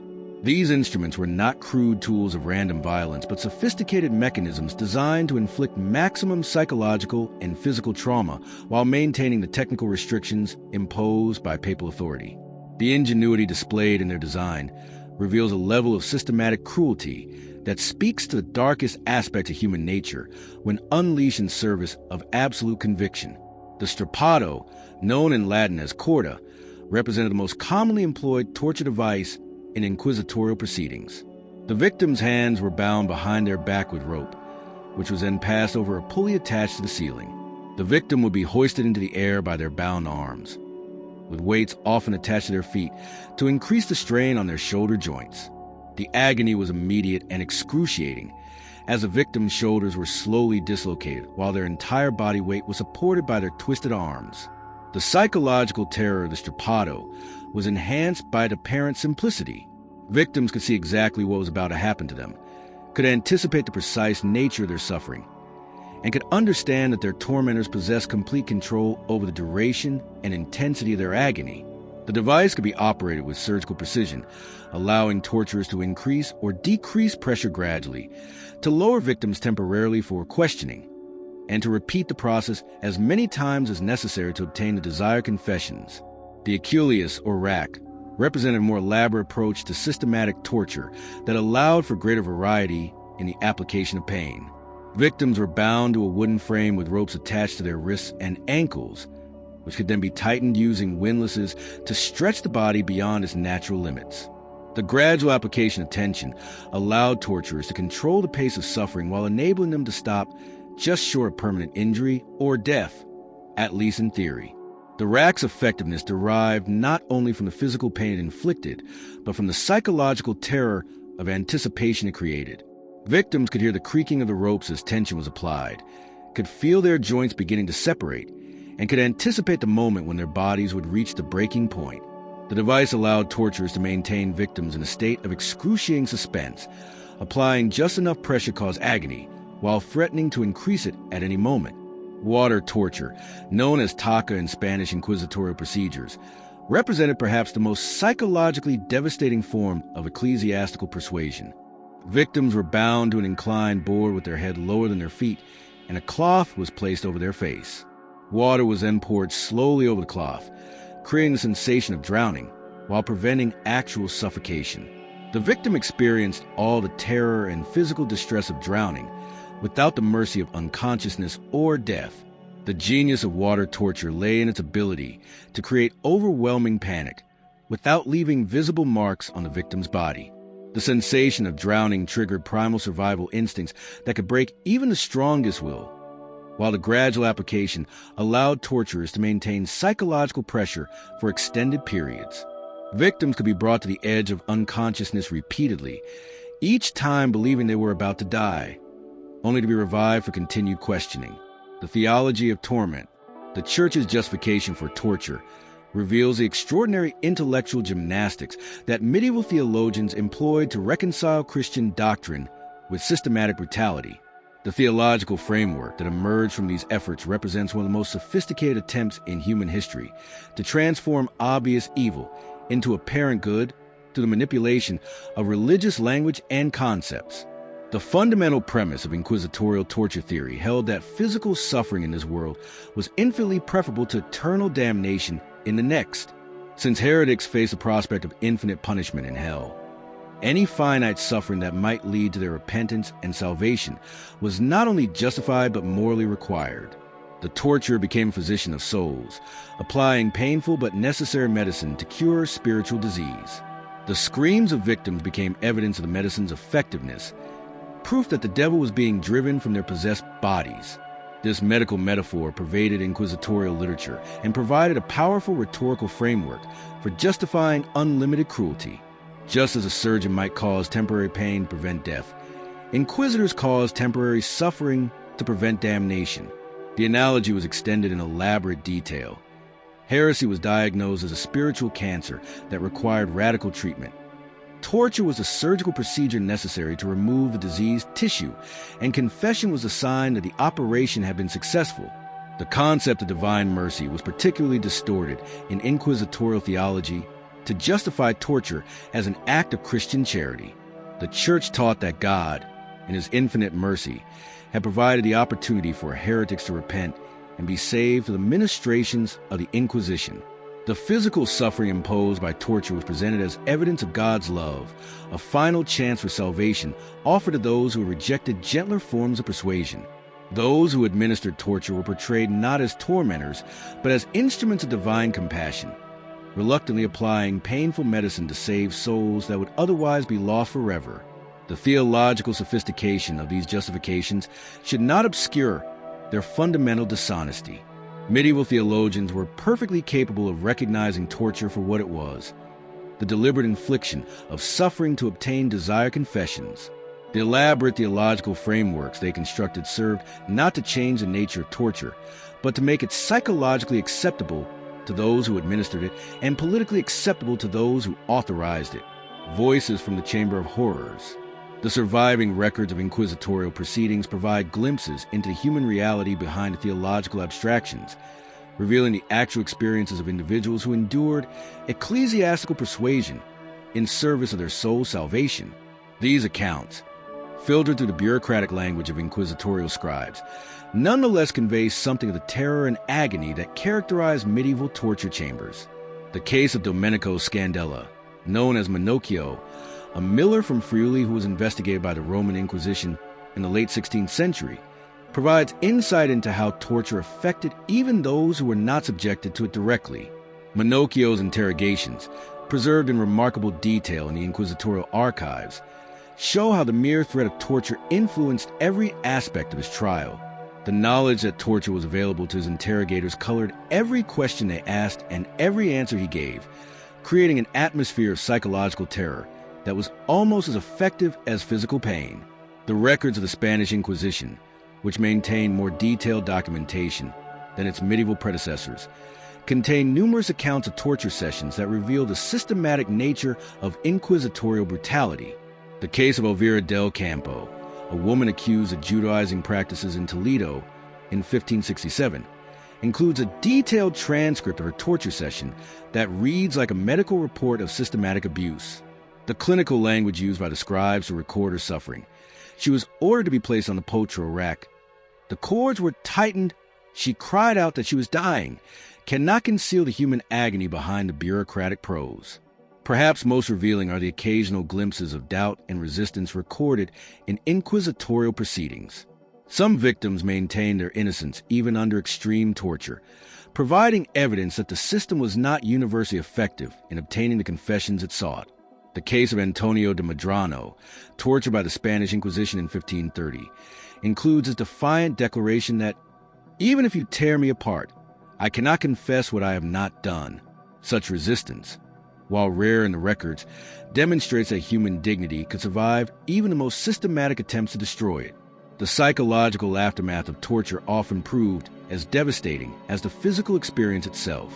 Victims who survived inquisitorial proceedings carried permanent psychological scars that affected every aspect of their subsequent lives.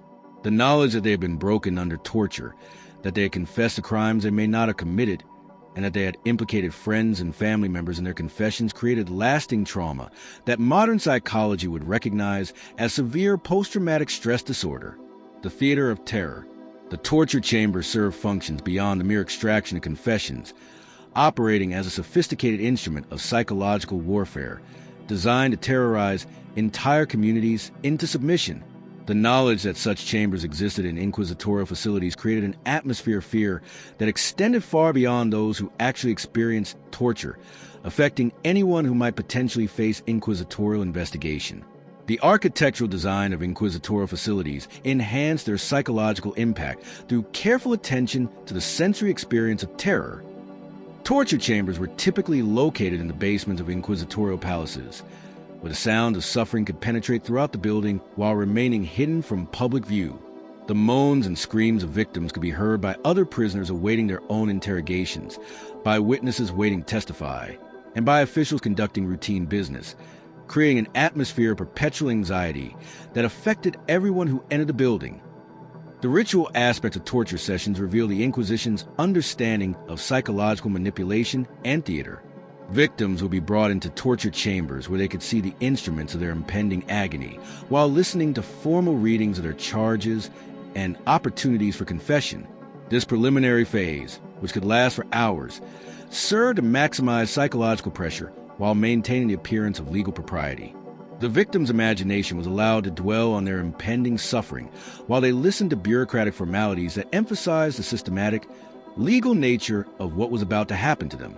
The presence of multiple officials during torture sessions, inquisitors, scribes, medical attendants, and torturers, created an atmosphere of clinical detachment that may have been more psychologically devastating than private brutality. Victims faced not individual sadists, but representatives of institutional authority who approached torture as a routine administrative procedure. The bureaucratic normality of the proceedings emphasized the victims' complete powerlessness while demonstrating that their suffering was not the result of personal malice, but of systematic policy. The corruption of medicine. The involvement of medical professionals in inquisitorial torture represents one of the most disturbing aspects of the system, revealing how easily professional ethics could be corrupted in service of institutional authority. Physicians were required to be present during torture sessions to ensure that victims did not die before confessing, transforming healers into accomplices in systematic brutality. The medical supervision of torture created perverse situations where physicians worked to keep victims alive and conscious so that their suffering could continue. Doctors would monitor victims' vital signs, recommend breaks in torture to prevent death, and provide treatments designed to restore victims' capacity to endure additional pain. The Hippocratic Oath's injunction to, first, do no harm, was perverted into an obligation to ensure that harm could be inflicted as efficiently as possible. The psychological impact on medical professionals who participated in torture is difficult to assess from surviving records, but occasional glimpses suggest the moral corruption that such participation entailed. Some physicians appear to have embraced their role as facilitators of torture, developing expertise in maintaining victims at optimal levels of consciousness and pain. Others may have experienced psychological conflict, but the institutional pressure to participate and the theological justifications provided by the Church appear to have overcome most moral qualms. The corruption of medical ethics in service of inquisitorial torture anticipated similar corruptions in later totalitarian systems, demonstrating how professional standards could be manipulated when they conflicted with institutional demands. The transformation of physicians from healers into torturers reveals the systematic nature of inquisitorial corruption, which extended beyond religious and legal institutions to encompass all aspects of professional life. The ripple effects of terror. The psychological impact of inquisitorial torture extended far beyond its direct victims to affect entire communities where inquisitorial activity was present. The knowledge that torture was being employed against suspected heretics created an atmosphere of terror that influenced every aspect of social and religious life, making the torture chamber one of the most effective instruments of social control ever devised. Families of torture victims experienced their own forms of psychological trauma as they witnessed the physical and emotional destruction of their loved ones. Spouses, children, and parents were forced to live with the knowledge that people they cared about were being systematically brutalized by representatives of divine authority. The social stigma associated with heresy accusations meant that families often could not seek support from their communities, leaving them isolated with their trauma and grief. The broader community impact of inquisitorial torture was enhanced by the policy of secrecy that surrounded inquisitorial proceedings. The fact that torture was being employed was generally known, but the specific details of what happened in torture chambers were kept confidential. This secrecy allowed people's imaginations to fill in the horrific details, often creating psychological terror that exceeded the reality of inquisitorial practice.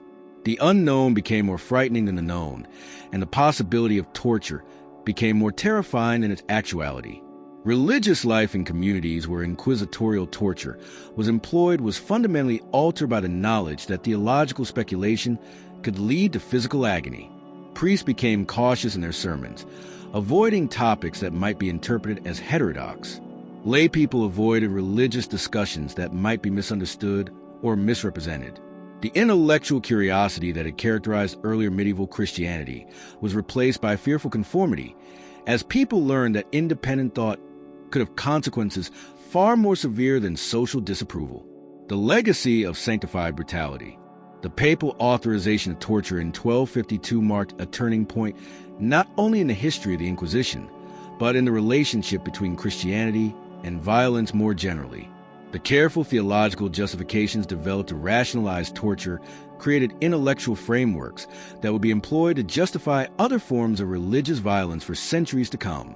The transformation of cruelty into charity, of brutality into mercy, and of sin into virtue provided templates that would be adapted for use in later religious conflicts. The systematic nature of inquisitorial torture also established precedents for the bureaucratization of violence that would characterize later totalitarian systems. The careful documentation of torture sessions, the medical supervision of brutality, and the integration of torture into routine administrative procedures anticipated the systematic approaches to state violence that would emerge in the modern era. The Inquisition demonstrated how institutions could employ unlimited brutality while maintaining the appearance of legal propriety and moral legitimacy. Perhaps most importantly, the inquisitorial torture system revealed the extraordinary human capacity for moral adaptation in service of institutional loyalty. The transformation of physicians into torturers, of theologians into apologists for brutality, and of ordinary Christians into accomplices in systematic cruelty demonstrated how quickly professional ethics and personal morality could be corrupted when they conflicted with institutional demands. As we shall see in the following section, the methods of persuasion developed by the Inquisition would be employed against entire communities of suspected heretics, leading to some of the most systematic and devastating persecution campaigns in European history. The torture chambers that had been designed to save individual souls would soon be employed in attempts to eliminate entire religious traditions that had dared to challenge the absolute authority of the medieval church. The machinery of terror that had been perfected in individual cases was about to be applied on a scale that would transform the religious landscape of medieval Europe forever. Part 6. Famous heretical groups and their fate. When asked how to distinguish the faithful from the heretics in Béziers, Papal Legate Arnaud Amaric replied, "Kill them all, God will recognize his own." By sunset, 20,000 souls had been slaughtered, and the blueprint for religious genocide was written in blood. The laboratory of extermination, the sophisticated machinery of persecution that the Church had developed through the 12th and early 13th centuries would find its most devastating application not against individual heretics, but against entire communities that had dared to embrace alternative forms of Christianity. The heretical movements that emerged across medieval Europe, the Cathars of southern France, the Waldensians of the Alpine regions, and the Hussites of Bohemia, represented more than theological dissent. They embodied alternative visions of Christian society that challenged the very foundations of ecclesiastical power. Their systematic destruction would demonstrate the Church's willingness to employ unlimited violence to maintain its monopoly on salvation. These were not random persecutions driven by popular hysteria or local prejudice, but carefully planned campaigns of extermination that combined military force, legal persecution, and psychological warfare in ways that anticipated the genocidal strategies of later centuries. The Church's response to organized heretical movements revealed the true scope of its commitment to absolute religious uniformity and the lengths to which it would go to eliminate any challenge to its authority. The fate of these heretical communities serves as a window into the darkest aspects of medieval Christianity, showing how theological disagreements could escalate into campaigns of total destruction that left entire regions devastated and whole populations eliminated. The methods employed against these groups, military conquest, systematic torture, mass execution, and cultural obliteration, established precedents for religious violence that would echo through European history for centuries to come. The Cathars, a civilization destroyed.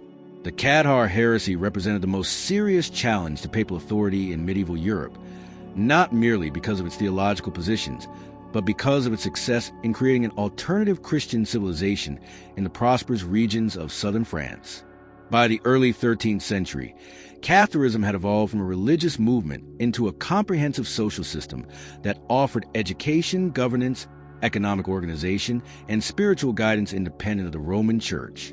The Cathars, known as the Perfect to their followers and as Albigensians to their enemies, had created what amounted to a parallel Christian society that demonstrated the possibility of Christianity without papal authority. The Cathar theological system, based on dualistic principles that viewed the material world as the creation of an evil deity, while the spiritual world belonged to a good God, directly challenged fundamental Catholic doctrines. The Catholics rejected the Trinity, denied the real presence of Christ in the Eucharist, condemned the veneration of saints and relics, and most dangerously, declared the Catholic Church to be the synagogue of Satan.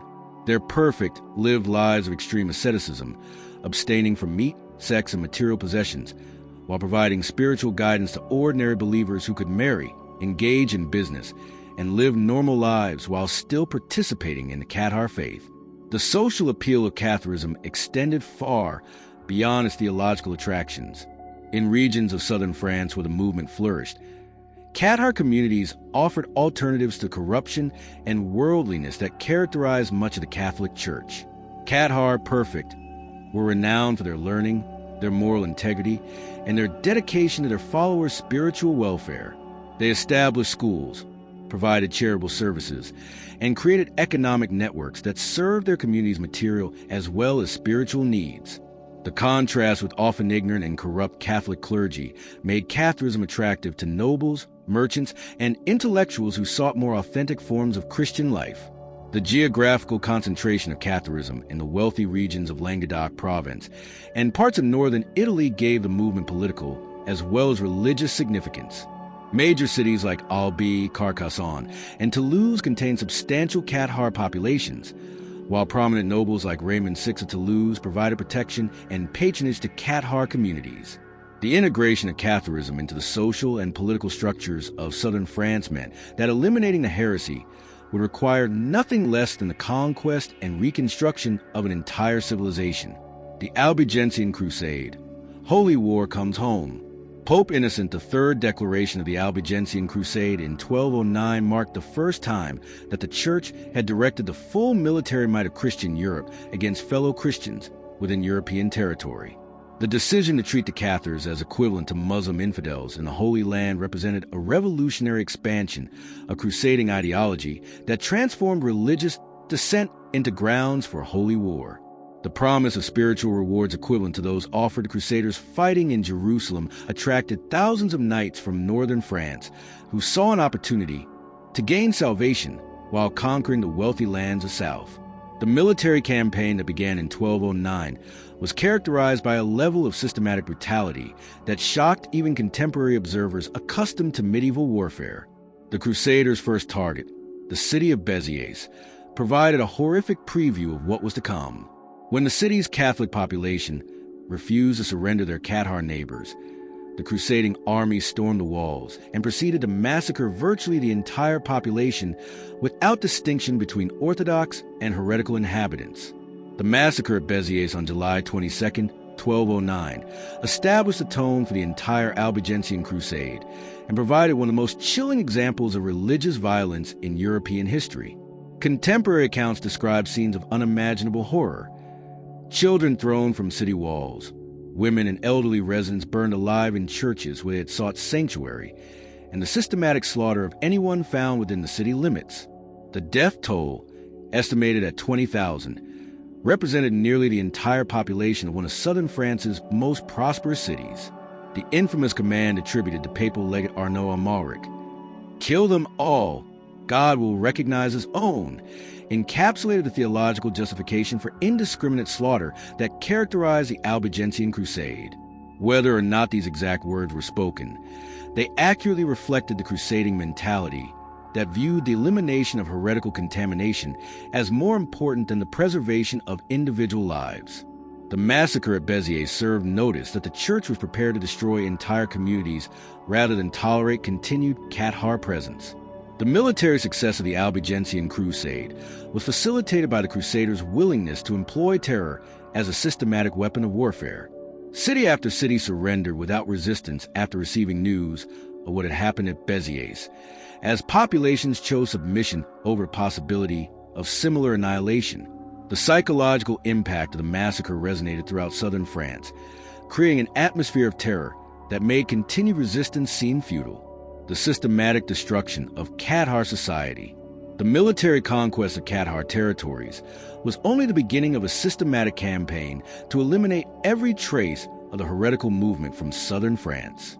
The combination of crusading armies, inquisitorial tribunals, and administrative reorganization created a comprehensive program of cultural and religious extermination that served as a model for later campaigns against heretical movements. The fortress of Montségur, which served as a final refuge of the Cathar hierarchy, became the symbol of both Cathar resistance and Catholic determination to achieve complete victory. The Siege of Montségur, which lasted from May 1243 to March 1244, represented the final act in the destruction of organized Catharism. When the fortress finally fell, more than 200 Cathar perfect were burned alive in a mass execution that eliminated the leadership of the movement and served as a spectacular demonstration of Catholic triumph. The aftermath of Montségur's fall reveals the thoroughness with which the Church pursued the elimination of Catharism. Inquisitorial tribunals were established throughout former Cathar territories to identify and prosecute any remaining adherents to the heretical faith. The investigations that followed were characterized by the systematic application of torture and the employment of mass denunciation campaigns that destroyed the social fabric of entire communities. Families were torn apart as members denounced each other to avoid prosecution, while entire villages lived under suspicion of harboring residual Cathar sympathies. The economic destruction that accompanied the religious persecution was equally systematic. Properties belonging to convicted heretics were confiscated and redistributed to Orthodox Catholic families, often imported from northern France to replace the eliminated Cathar population. The economic networks that had supported Cathar communities were dismantled, and the commercial relationships that had made southern France prosperous were disrupted by the constant threat of heresy accusations. The cultural obliteration of Catharism extended beyond the elimination of its religious practices to include the destruction of its intellectual and artistic achievements. Cathar texts were systematically burned, their schools were closed, and their scholars were either executed or forced into exile. The troubadour culture that had flourished in Cathar regions was largely destroyed, as the courtly literature and music that had characterized southern French civilization came under suspicion of heretical influence. The Waldensians, the persistence of dissent. The fate of the Waldensians, known to their followers as the Poor of Lions, demonstrates both the Church's systematic approach to heretical persecution and the remarkable resilience of some heretical movements in the face of sustained repression. Founded in the late 12th century by Peter Waldo, a wealthy merchant of Lyons who had given away his possessions to live in apostolic poverty, the Waldensian movement embodied a vision of Christianity based on strict adherence to gospel teachings and rejection of ecclesiastical corruption. Unlike the Cathars, whose dualistic theology represented a fundamental challenge to Catholic doctrine, the Waldensians' heresy consisted primarily in their insistence on the right of laypeople to preach and their rejection of papal authority over spiritual matters. Their commitment to vernacular Bible translation, their criticism of clerical corruption, and their emphasis on personal piety rather than sacramental mediation made them particularly dangerous to church authorities who recognized that Waldensian principles could appeal to Orthodox Christians seeking religious reform. The persecution of the Waldensians began in 1184 when Pope Lucius III formally condemned the movement and authorized local bishops to take action against its adherents. However, the decentralized nature of Waldensian organization and their practice of concealing their beliefs while maintaining outward conformity to Catholic practices made them far more difficult to eliminate than the openly defiant Cathars. Waldensian communities survived in remote alpine valleys where they could practice their faith in relative secrecy while appearing to conform to Orthodox requirements. The campaign against the Waldensians reveals the development of increasingly sophisticated persecution techniques designed to root out hidden heresy. Inquisitors developed specialized interrogation methods for identifying crypto-Waldensians who maintained Catholic appearances while secretly adhering to heretical beliefs. The use of theological tests, the examination of personal libraries, and the investigation of travel patterns allowed inquisitors to identify Waldensians even when they had successfully concealed their religious affiliations for years. The Alpine communities that harbored Waldensian populations faced periodic campaigns of military destruction that aimed to eliminate heretical contamination through the physical removal of suspect populations. The valleys of Piedmont and Dauphiné witnessed repeated military expeditions that combined traditional warfare with inquisitorial investigation to achieve the systematic elimination of Waldensian communities. Entire villages were destroyed, their populations scattered or eliminated, and their lands redistributed to Orthodox Catholic settlers. Despite centuries of persecution, Waldensian communities survived through a combination of geographical isolation, cultural adaptation, and international support.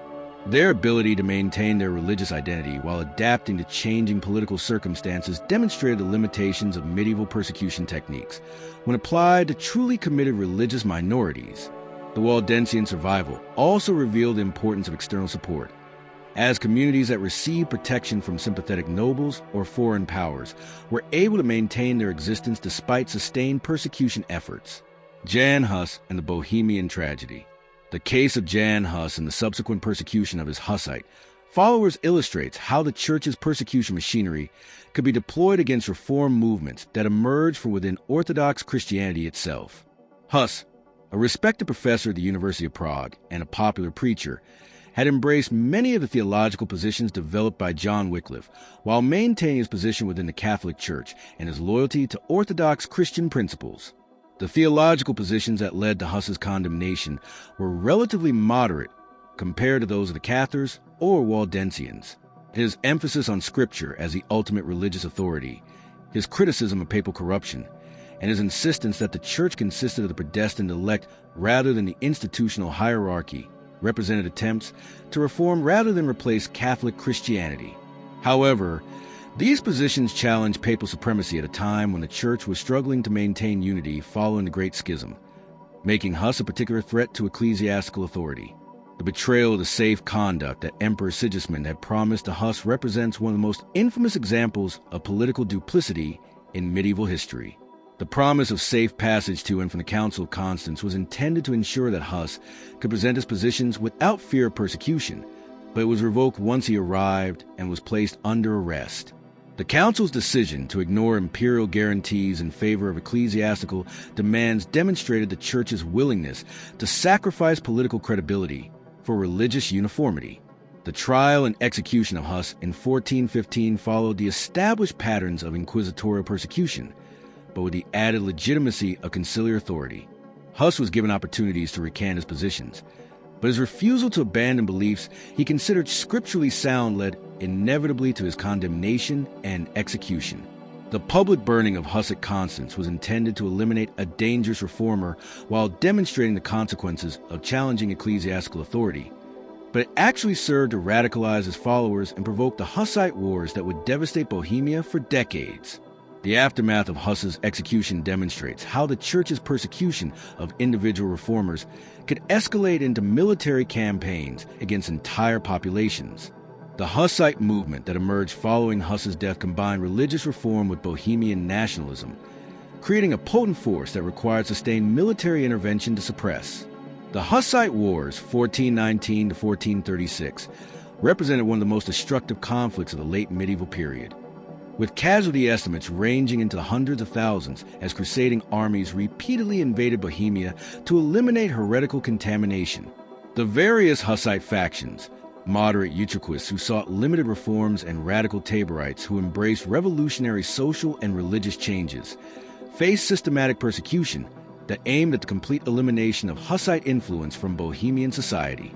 The military tactics employed against Hussite communities combined traditional siege warfare with inquisitorial investigation, creating campaigns of systematic destruction that left entire regions depopulated and economically devastated. The technology of genocide, the campaigns against major heretical movements, reveal the development of increasingly sophisticated techniques for achieving complete elimination of unwanted religious groups. The combination of military conquest, legal persecution, economic destruction, and cultural obliteration created comprehensive programs of extermination that anticipated the genocidal strategies of later centuries. The coordination between secular and ecclesiastical authorities in these campaigns demonstrates the institutional cooperation that made systematic persecution possible. Military forces provided the physical power necessary to overcome heretical resistance, while inquisitorial tribunals supplied the legal framework for identifying and prosecuting survivors. The integration of these different forms of authority created synergistic effects that made persecution far more effective than any single approach could have achieved. The economic dimensions of anti-heretical campaigns reveal the material incentives that motivated persecution beyond purely religious concerns. The confiscation of heretical property provided immediate benefits to Orthodox Catholics, while permanently weakening heretical communities' capacity for resistance. The redistribution of confiscated lands to Orthodox settlers served both to reward cooperation with persecution efforts and to ensure that former heretical territories would remain loyal to Catholic authority. The cultural destruction that accompanied physical persecution was equally systematic and far-reaching. The elimination of heretical texts, the destruction of heretical institutions, and the suppression of heretical traditions created cultural vacuums that were filled with Orthodox Catholic alternatives. This cultural reconstruction ensured that even if some heretics survived physical persecution, they would be unable to transmit their traditions to future generations. The human cost of orthodoxy, the demographic impact of anti-heretical persecution on medieval European populations, was staggering in its scope and lasting in its effects. Entire regions that had been prosperous and populous were left depopulated and economically devastated by the systematic elimination of heretical communities. The Languedoc region of southern France never fully recovered from the destruction of the Albigensian Crusade, while the Alpine valleys that had harbored Waldensian communities were repeatedly devastated by military campaigns designed to eliminate heretical contamination. The psychological trauma inflicted on surviving populations extended far beyond the immediate victims of persecution to affect entire societies that had witnessed the systematic destruction of their neighbors. The knowledge that theological disagreement could lead to complete annihilation created cultures of fear and conformity that stifled intellectual and religious creativity for generations. The vibrant theological discussions that had characterized earlier medieval Christianity were replaced by fearful orthodoxy as communities learned that the price of independent thought could be collective extinction. The family and community structures that were destroyed by anti-heretical persecution created social disruptions that lasted for centuries.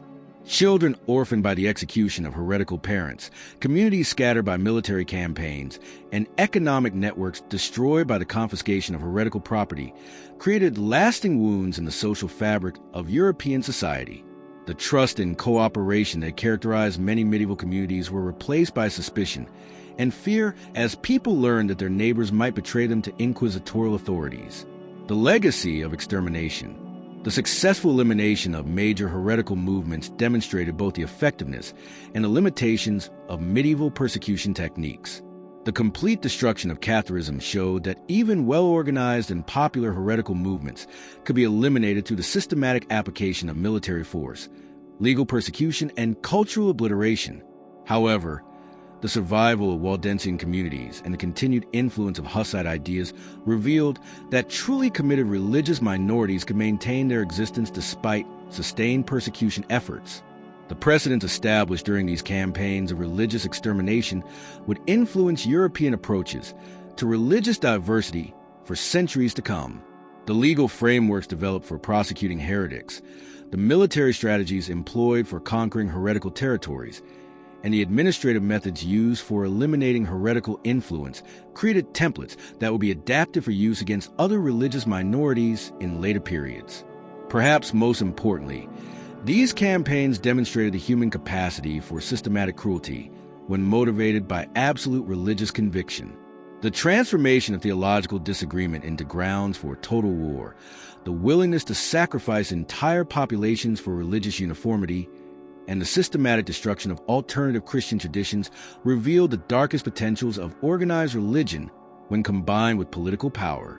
As we shall see in the following section, the methods of persecution that had been perfected against heretical communities would soon be applied to individual victims in spectacular public displays designed to terrorize entire populations into submission.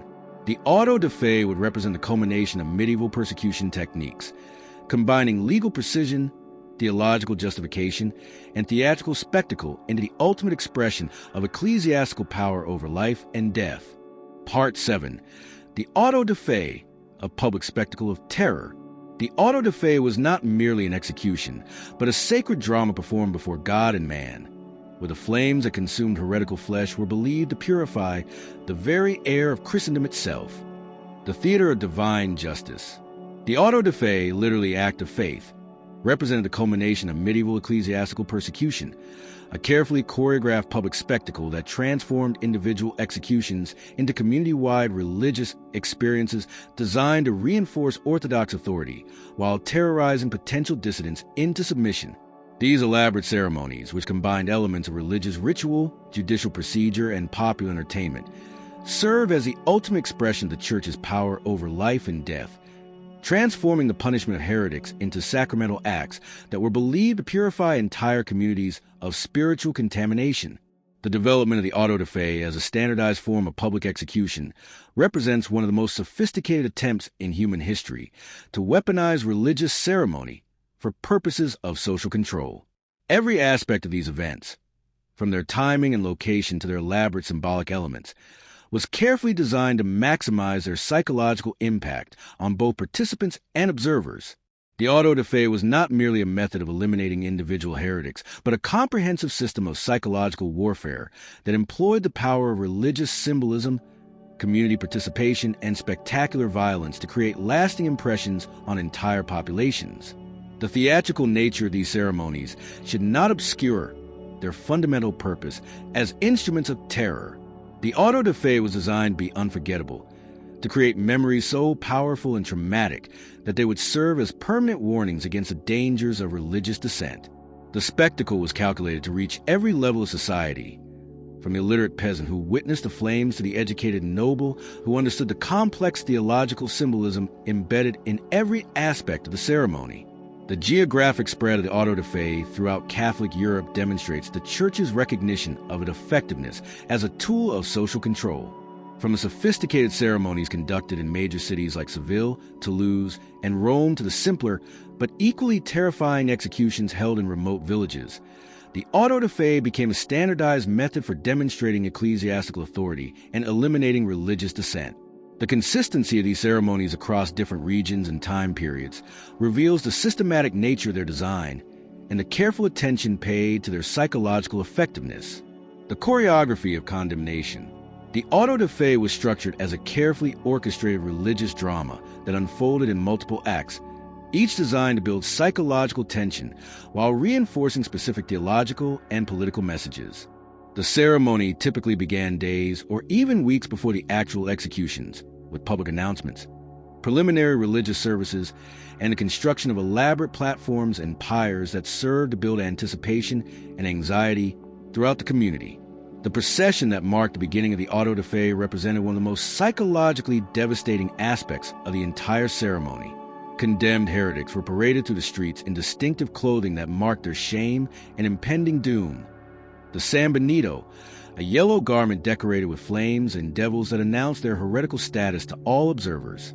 The procession route was carefully planned to pass through major thoroughfares and public squares, ensuring maximum visibility while forcing condemned to experience the full weight of community condemnation before reaching their final destination. The symbolic element incorporated into the procession served multiple purposes beyond simple identification of the condemned. The San Benito transformed heretics into living symbols of spiritual corruption, walking warnings of the consequences of religious dissent. The flames painted on these garments prefigured the actual flames that would consume the unrepentant, while the demonic imagery reinforced the theological message that heresy was literally diabolical. The forced wearing of these garments represented a form of psychological torture that began long before the physical agony of execution. The participation of religious and secular authorities in processions served to demonstrate the unity of church and state in combating heretical contamination.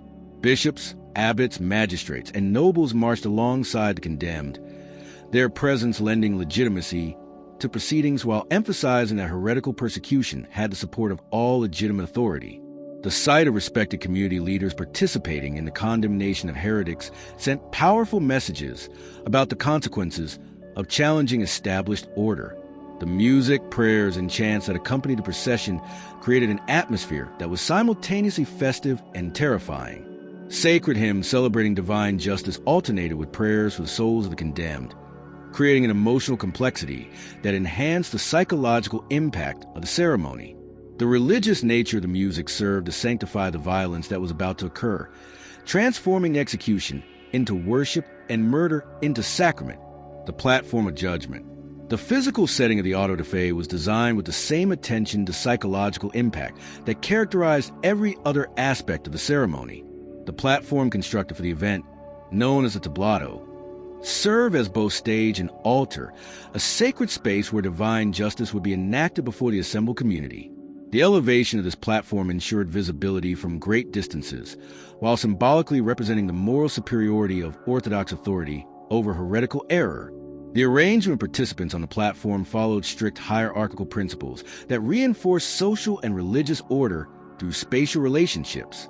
Ecclesiastical authorities occupied positions of honor at the center of the platform, surrounded by secular officials who demonstrated their subordination to spiritual authority through their physical placement. The condemned heretics were positioned where they could be clearly seen by the assembled crowd, while remaining symbolically isolated from the Orthodox community that had rejected them. The elaborate decorations that adorned the platform served both aesthetic and theological purposes, creating a visual representation of the cosmic struggle between good and evil that the auto da fe was believed to represent.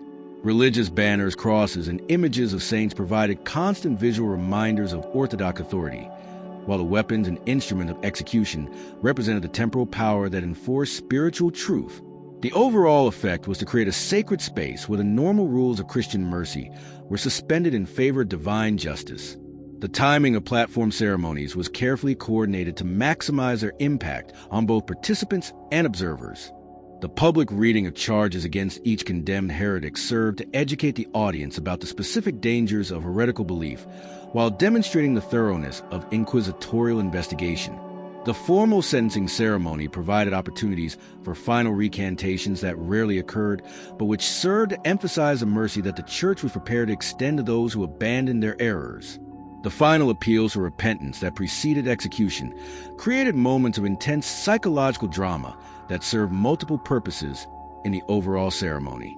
These appeals demonstrated the Church's commitment to salvation even for the most hardened heretics, while their typical failure provided evidence of the condemned individual's diabolic obstinacy. The public nature of these final appeals ensured that the assembled crowd would witness both the mercy of the Church and the stubborn evil of unrepentant heretics. The sacred flames. The actual execution by burning represented the climax of the auto da fe and the moment when symbolic representation gave way to literal reality. The choice of fire as the method of execution was laden with theological significance that was understood by medieval audiences as a form of divine communication. Fire was believed to possess purifying properties that could cleanse spiritual contamination, while providing a foretaste of the eternal flames that awaited unrepentant sinners in hell. The construction of the pyre itself was governed by ritual requirements that transformed practical necessity into religious symbolism. The wood used for execution fires was often blessed by clergy, sanctifying the instrument of death and ensuring that the flames that consumed heretical flesh were themselves holy. The arrangement of the wood, the placement of the stake, and the positioning of combustible materials were all designed to ensure that the fire would burn with maximum symbolic impact, while providing sufficient duration for condemned to experience prolonged agony before death. The moment of ignition represented the culmination of weeks or months of psychological torture, as condemned heretics who had maintained their innocence or their convictions throughout interrogation and trial finally faced the reality of their impending death. The behavior of the condemned at this crucial moment became part of the theological interpretation of the entire ceremony. Those who maintained their heretical positions to the end were seen as confirming their diabolic possession, while those who recanted at the last moment provided evidence of divine mercy, working even in the most desperate circumstances.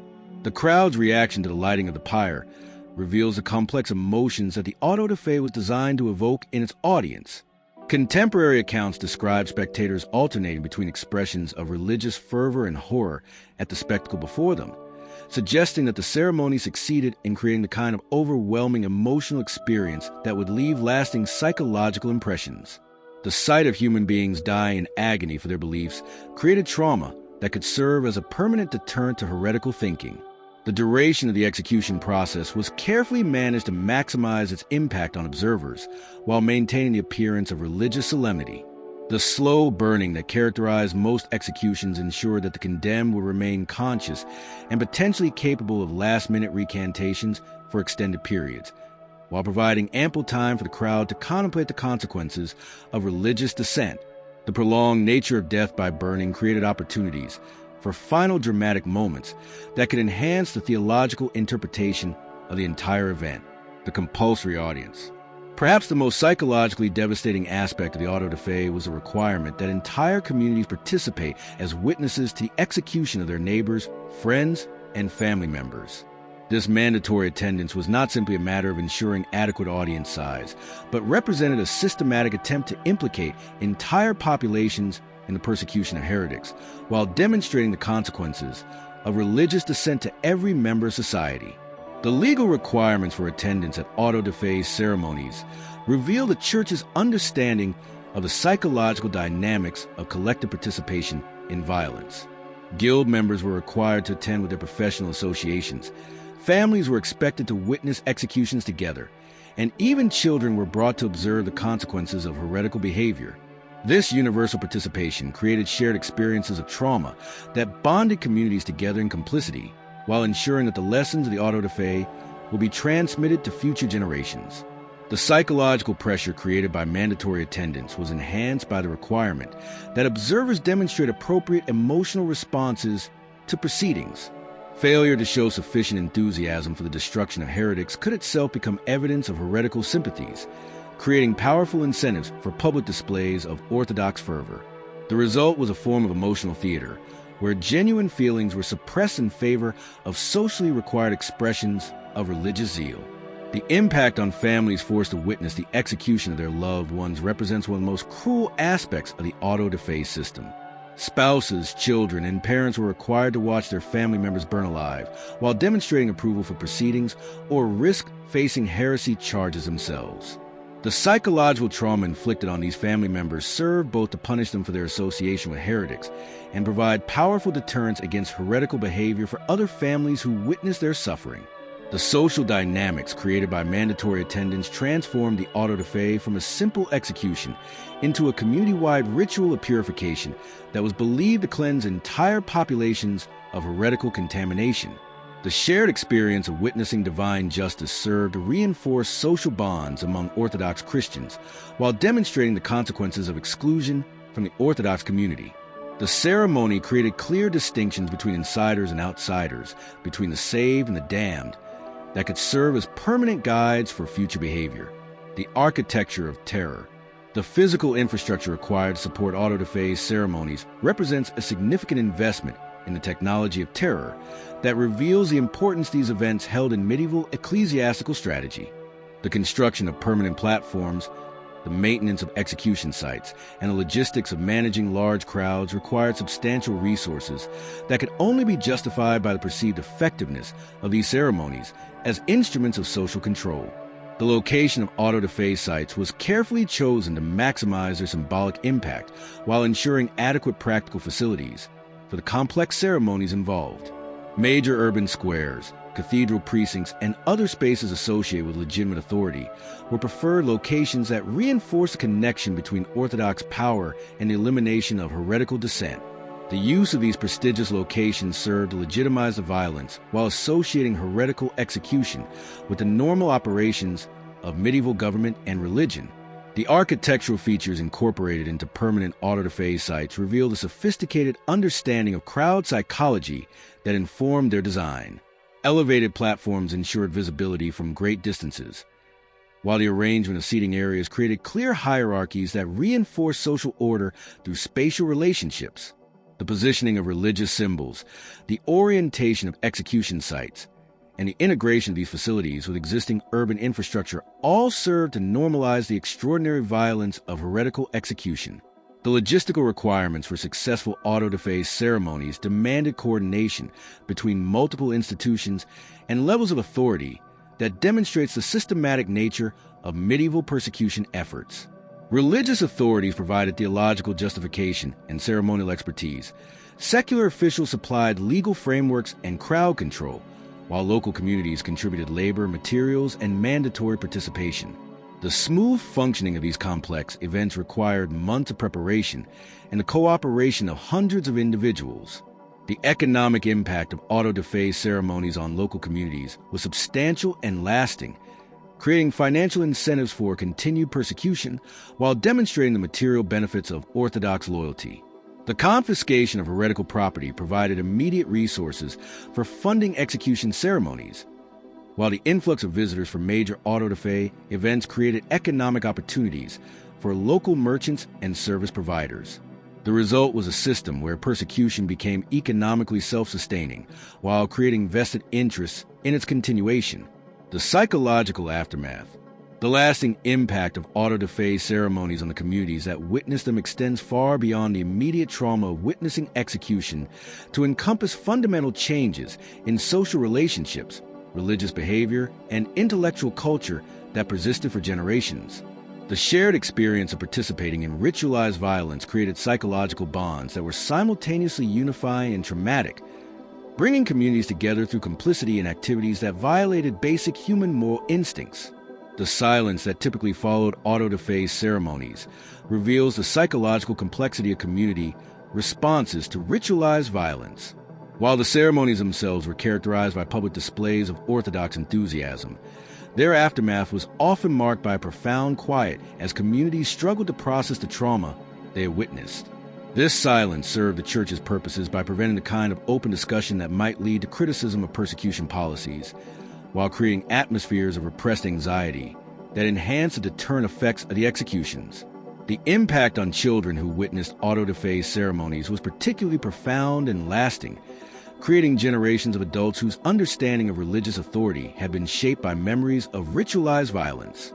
The normalization of execution as a response to religious dissent created worldviews where tolerance and mercy were seen as dangerous weaknesses rather than Christian virtues. These childhood experiences of trauma created adults who were psychologically prepared to participate in continued persecution while being psychologically incapable of questioning its necessity. The transformation of religious life in communities that regularly hosted auto-da-fe ceremonies was comprehensive and permanent, creating cultures where spiritual curiosity was replaced by fearful conformity and intellectual exploration gave way to rigid orthodoxy. The knowledge that theological questions could lead to public execution made genuine religious discussion impossible, while creating incentives for the kind of superficial piety that characterized much of late medieval Christianity. The message of the flames. The auto-da-fe succeeded in its primary purpose of creating terror that extended far beyond its immediate victims to affect entire populations across Catholic Europe. The message communicated by these spectacular ceremonies was clear and unmistakable. Challenge the Church's authority and face public destruction that would serve as entertainment for your former neighbors and friends. The effectiveness of this message can be measured not only in the decrease of overt heretical activity, but in the broader cultural changes that transformed medieval European Christianity from a religion of intellectual curiosity into one of fearful conformity. The symbolic language of the auto-da-fe spoke to medieval audiences with a clarity that transcended educational levels and social boundaries, creating shared understandings of power relationships that required no explanation or interpretation. The flames that consumed heretical flesh were understood by all observers as representing the eternal fires of hell, while elaborate ceremonies that preceded execution demonstrated the earthly power that enforced heavenly justice. The result was a form of communication that was simultaneously immediate and lasting, creating memories that would influence behavior for decades after the flames had been extinguished. The international spread of auto-da-fe ceremonies throughout Catholic Europe demonstrates their effectiveness as instruments of social control, while revealing the Church's commitment to employing terror as a standard method of maintaining religious uniformity. The adaptation of these ceremonies to local conditions and cultures shows their flexibility as tools of persecution, while their basic consistency across different regions reveals the systematic nature of their design and implementation. As we shall see in the following section, the terror created by public executions would drive heretical movements underground, where they would develop increasingly sophisticated methods of concealment and survival that would challenge the Church's persecution machinery in new ways. The auto-da-fe had succeeded in eliminating overt heretical activity, but it also created conditions that would foster the development of clandestine religious communities that would prove far more difficult to detect and eliminate than their openly defiant predecessors. Part 8. Heretic Survival Strategies. In the shadows cast by inquisitorial fires, a parallel world emerged, one where a gesture could mean salvation, A word could signal safety, and survival depended on the perfect performance of a faith you despised while secretly nurturing beliefs that could cost you your life. The Underground Reformation. The spectacular success of the Church's persecution machinery in eliminating open heretical activity had an unintended consequence. It forced surviving dissidents to develop increasingly sophisticated methods of concealment that would ultimately prove more dangerous to ecclesiastical authority than the overt challenges of earlier heretical movements. The terror of the auto da fe, the efficiency of inquisitorial investigation, and the comprehensive surveillance networks that characterized 13th and 14th century persecution created evolutionary pressures that transformed heretical movements from open religious communities into clandestine organizations that pioneered techniques of survival under totalitarian oppression. The transition from overt to covert heretical activity represented more than simple adaptation to persecution. It marked the emergence of an entirely new form of religious life that would influence European Christianity for centuries to come. The heretics who survived the great persecutions of the High Middle Ages were not merely the lucky or the cowardly, but those who possessed the intelligence, discipline, and psychological resilience necessary to maintain their convictions while living double lives under constant threat of detection and death. The clandestine communities that emerged from this crucible of persecution developed organizational structures, communication methods, and survival techniques that would not be matched until the resistance movements of the 20th century. These underground networks created parallel societies that existed within but remained hidden from the Orthodox Christian world, maintaining their own religious practices, economic relationships, and cultural traditions while presenting carefully constructed facades of Catholic conformity to the outside world. The psychological toll of this constant deception was enormous, creating communities of individuals who lived in perpetual fear while maintaining the appearance of religious contentment. The stress of performing Orthodox Christianity while secretly practicing heretical beliefs created new forms of religious experience that were characterized by intense secrecy, elaborate precautions, and the constant awareness that a single mistake could result in torture and death for oneself and one's entire community. The architecture of concealment. The organizational structures developed by clandestine heretical communities reveal sophisticated understanding of security principles that would be familiar to modern intelligence agencies. The cell structure that characterized many underground heretical movements limited the damage that could be inflicted by the capture and interrogation of individual members, while ensuring that the broader network could survive the elimination of any particular group. The Waldensian communities that survived centuries of persecution in the alpine valleys of Piedmont and Dauphiné developed perhaps the most sophisticated organizational structures of any medieval heretical movement. Their system of barbs, literally uncles, traveling preachers who maintained contact between scattered communities while providing religious instruction and sacramental services, created a network that was simultaneously unified and dispersed, centralized in its religious authority, but decentralized in its vulnerability to persecution. The selection and training of these traveling ministers reveals the extraordinary care that clandestine heretical communities took to ensure their survival. Candidates for position of barb underwent years of preparation that included not only theological education, but training in the arts of concealment, the memorization of cover stories, and the development of multiple false identities that could be employed as circumstances required. These religious leaders became masters of deception, whose survival skills were as important as their spiritual qualifications. The communication networks that connected far-flung heretical communities required the development of elaborate systems for transmitting information while avoiding detection by inquisitorial authorities. Messages were carried by merchants, pilgrims, and other travelers whose legitimate business provided cover for their clandestine activities. The content of these messages was often encoded in seemingly innocent communications about trade, family matters, or other mundane concerns that would not attract attention from hostile observers. The safe houses and secret meeting places that served underground heretical communities were selected and prepared with meticulous attention to security considerations. Remote caves, abandoned buildings, and private homes owned by sympathetic individuals provided locations where heretics could gather for religious services, educational activities, and organizational meetings. These sites were often equipped with multiple escape routes, hidden entrances, and concealed storage area for religious texts and ceremonial objects. The language of secrecy. The The development of coded communication systems represents one of the most remarkable achievements of medieval heretical communities, demonstrating their ability to create sophisticated methods for transmitting sensitive information while avoiding detection by increasingly vigilant inquisitorial authorities. These communication systems combine elements of traditional cryptography with innovative uses of religious symbolism, commercial terminology, and everyday conversation to create multiple layers of concealment that protected both the content and the participants in clandestine communications. The Cathars who survived the Albigensian Crusade developed an elaborate vocabulary of coded terms that allowed them to discuss their religious beliefs while appearing to engage in ordinary conversation about secular matters. Terms from the wool trade, which was prominent in former Cathar territories, were employed to discuss theological concepts, with specific types of cloth representing different aspects of Cathar doctrine and commercial transactions serving as metaphors for spiritual relationships. This commercial vocabulary provided perfect cover for heretical discussions, as trade-related conversations were common and unremarkable in medieval society. Biblical quotations were employed by many heretical groups as a form of coded communication that was both secure and spiritually meaningful.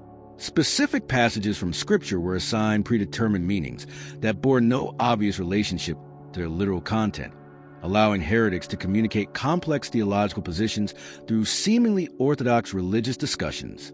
The use of Scripture for coding purposes had the additional advantage of making heretical communications appear more orthodox rather than less, as frequent biblical quotation was considered evidence of pious behavior. The development of recognition signals and identification methods allowed clandestine heretics to identify fellow believers without revealing their own religious affiliations to potential enemies. These systems were often based on subtle modifications of common gestures, specific responses to seemingly innocent questions, or the display of ordinary objects in particular ways that would be meaningful only to initiated members of the heretical community. The sophistication of these identification systems reveals a paranoid environment in which underground heretics operated, where the ability to distinguish between friend and enemy could mean the difference between life and death. Religious art and symbolism were adapted for use in clandestine communications through the development of double meanings that allowed heretical concepts to be expressed through apparently orthodox imagery. Paintings, sculptures, and illuminated manuscripts created for or by heretical communities often contained hidden symbols and coded messages that were invisible to orthodox observers but meaningful to initiated viewers. This artistic cryptography allowed heretical communities to maintain their cultural traditions while avoiding detection. The use of music and poetry for coded communication represents another innovative adaptation by medieval heretical communities. Popular songs and traditional ballads were modified through subtle changes in lyrics or melody that transformed innocent entertainment into vehicles for heretical instruction. These musical codes had the advantage of being easily memorized and transmitted orally, reducing the need for written materials that could serve as evidence of heretical activity if discovered by inquisitorial authorities. Networks of mutual aid. The survival of clandestine heretical communities depended not only on their ability to avoid detection, but on their capacity to maintain systems of mutual support that could provide assistance to members facing persecution, economic hardship, or other forms of crisis. These support networks represented some of the most sophisticated charitable organizations of the medieval period, creating systems of aid that were simultaneously secret and effective, limited to initiated members but comprehensive in their scope. The financial networks that supported underground heretical communities reveal remarkable organizational capabilities that enabled these persecuted groups to maintain economic viability despite their precarious legal status. Heretical merchants often provided employment opportunities for fellow believers while using their commercial activities as cover for religious meetings and communications. These business relationships created economic interdependencies that strengthened heretical communities, while providing legitimate explanations for the frequent contacts between members that might otherwise have attracted suspicious attention. The system of safe houses and escape routes that characterize mature heretical networks demonstrates sophisticated understanding of the practical requirements for survival under conditions of systematic persecution.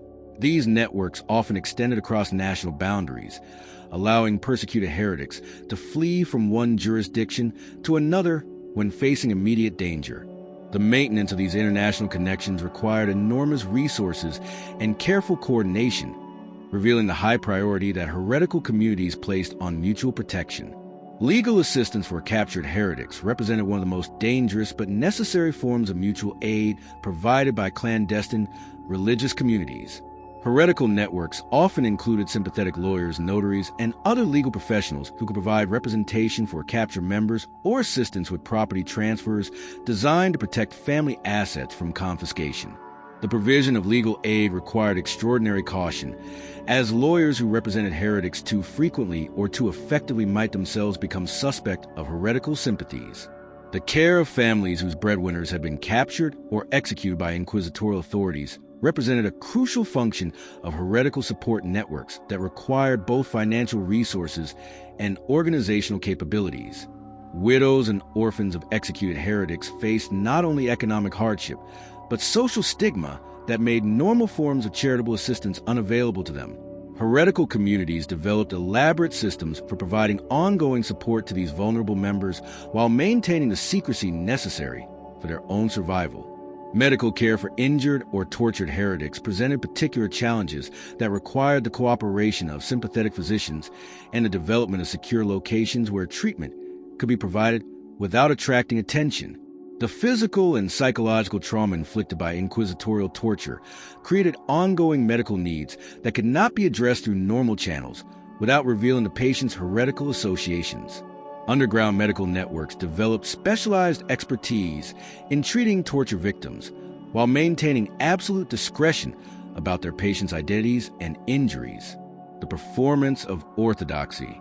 Perhaps the most psychologically demanding aspect of survival as a clandestine heretic was the requirement to maintain convincing performances of Catholic orthodoxy that could withstand careful scrutiny by suspicious neighbors, vigilant clergy, and professional inquisitors.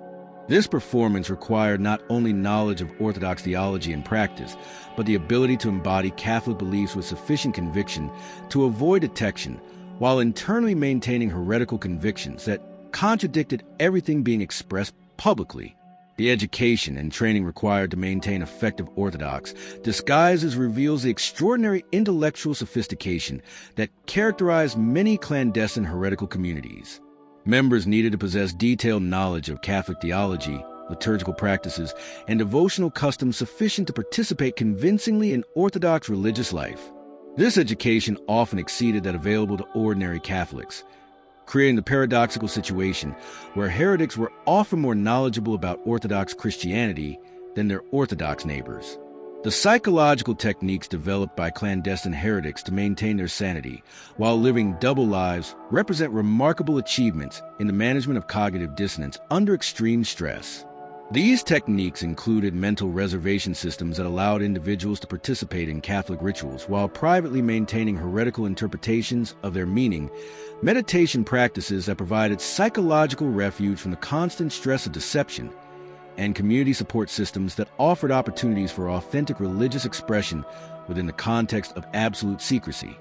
The integration of heretical families into Orthodox communities required careful management of children's education and socialization to ensure that young people could maintain the family's secret religious identity while appearing to be normal Catholic children.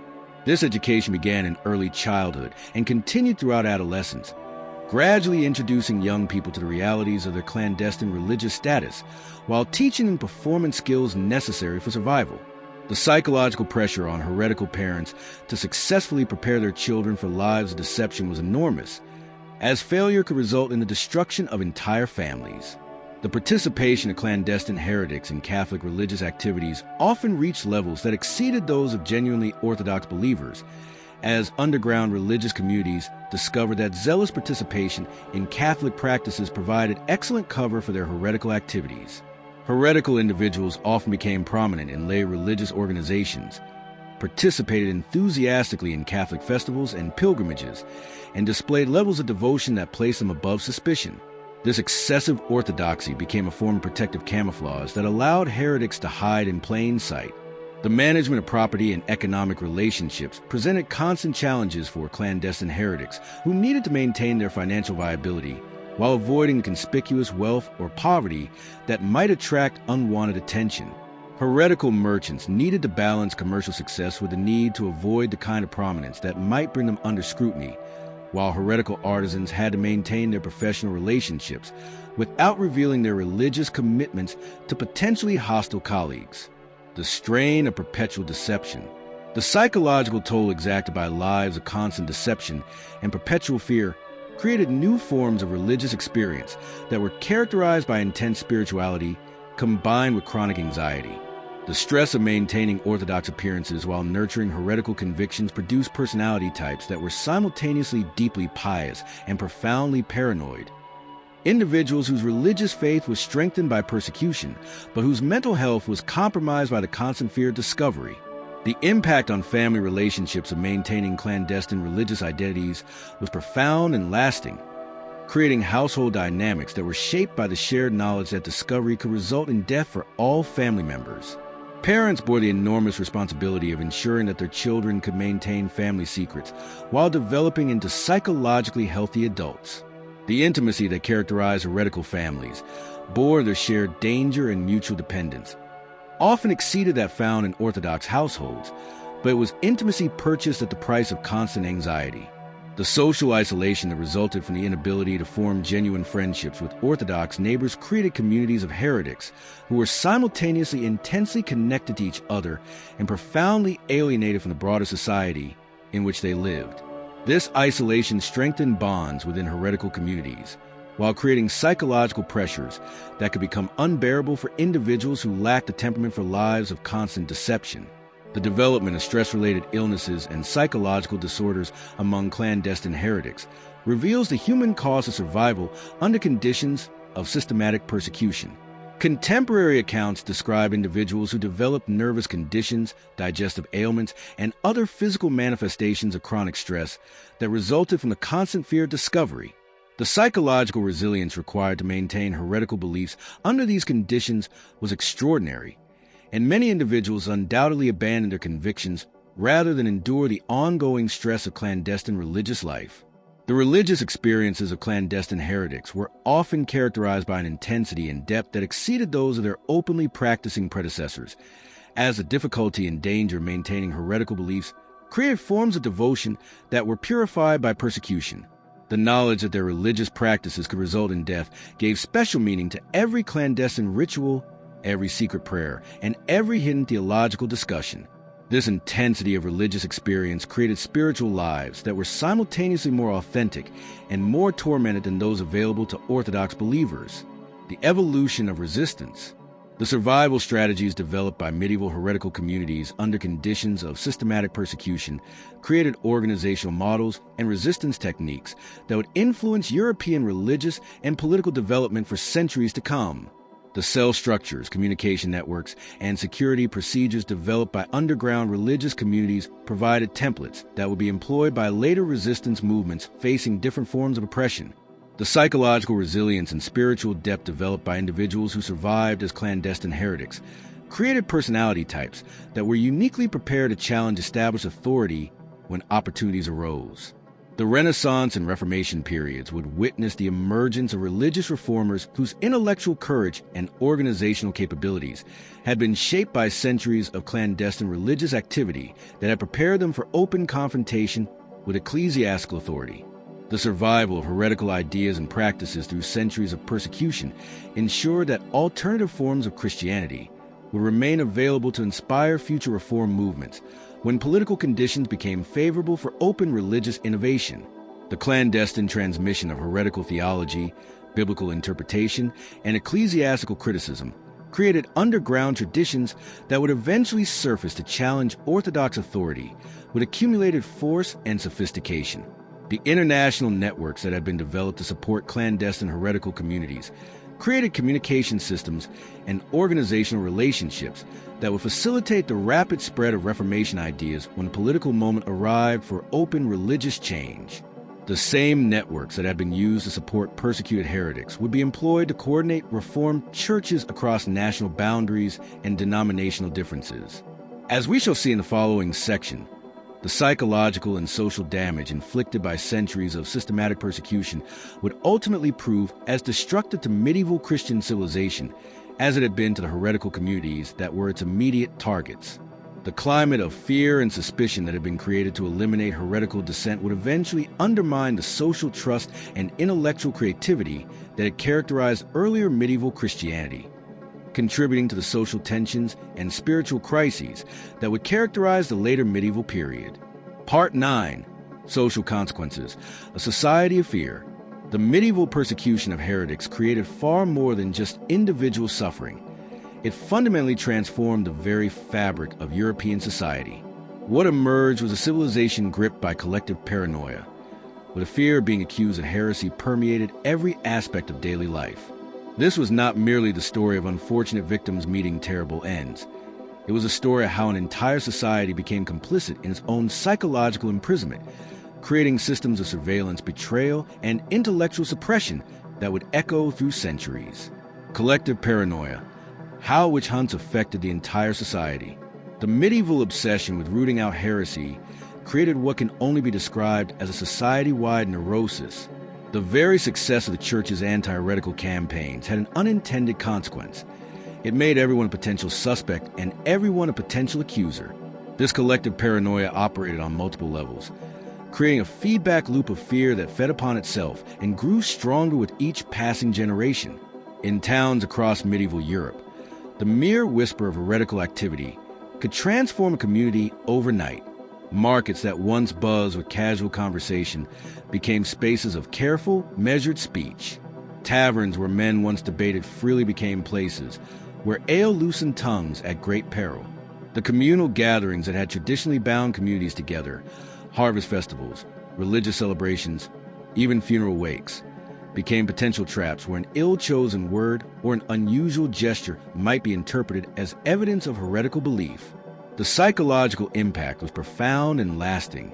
Medieval chroniclers, though writing within constraint of their time, occasionally hint at the pervasive anxiety that gripped their communities. The anonymous author of the Chronicle of Montella describes how villagers would carefully rehearse conversations before public gatherings, practicing orthodox responses to common theological questions. Parents would drill their children on proper religious formulations, not out of piety alone, but out of terror that a child's innocent mistake might bring doom upon the entire household. This collective paranoia created what modern psychologists might recognize as a form of social hypervigilance. Communities developed an almost pathological attention to detail regarding their neighbors' behaviors. Did someone's prayers sound different?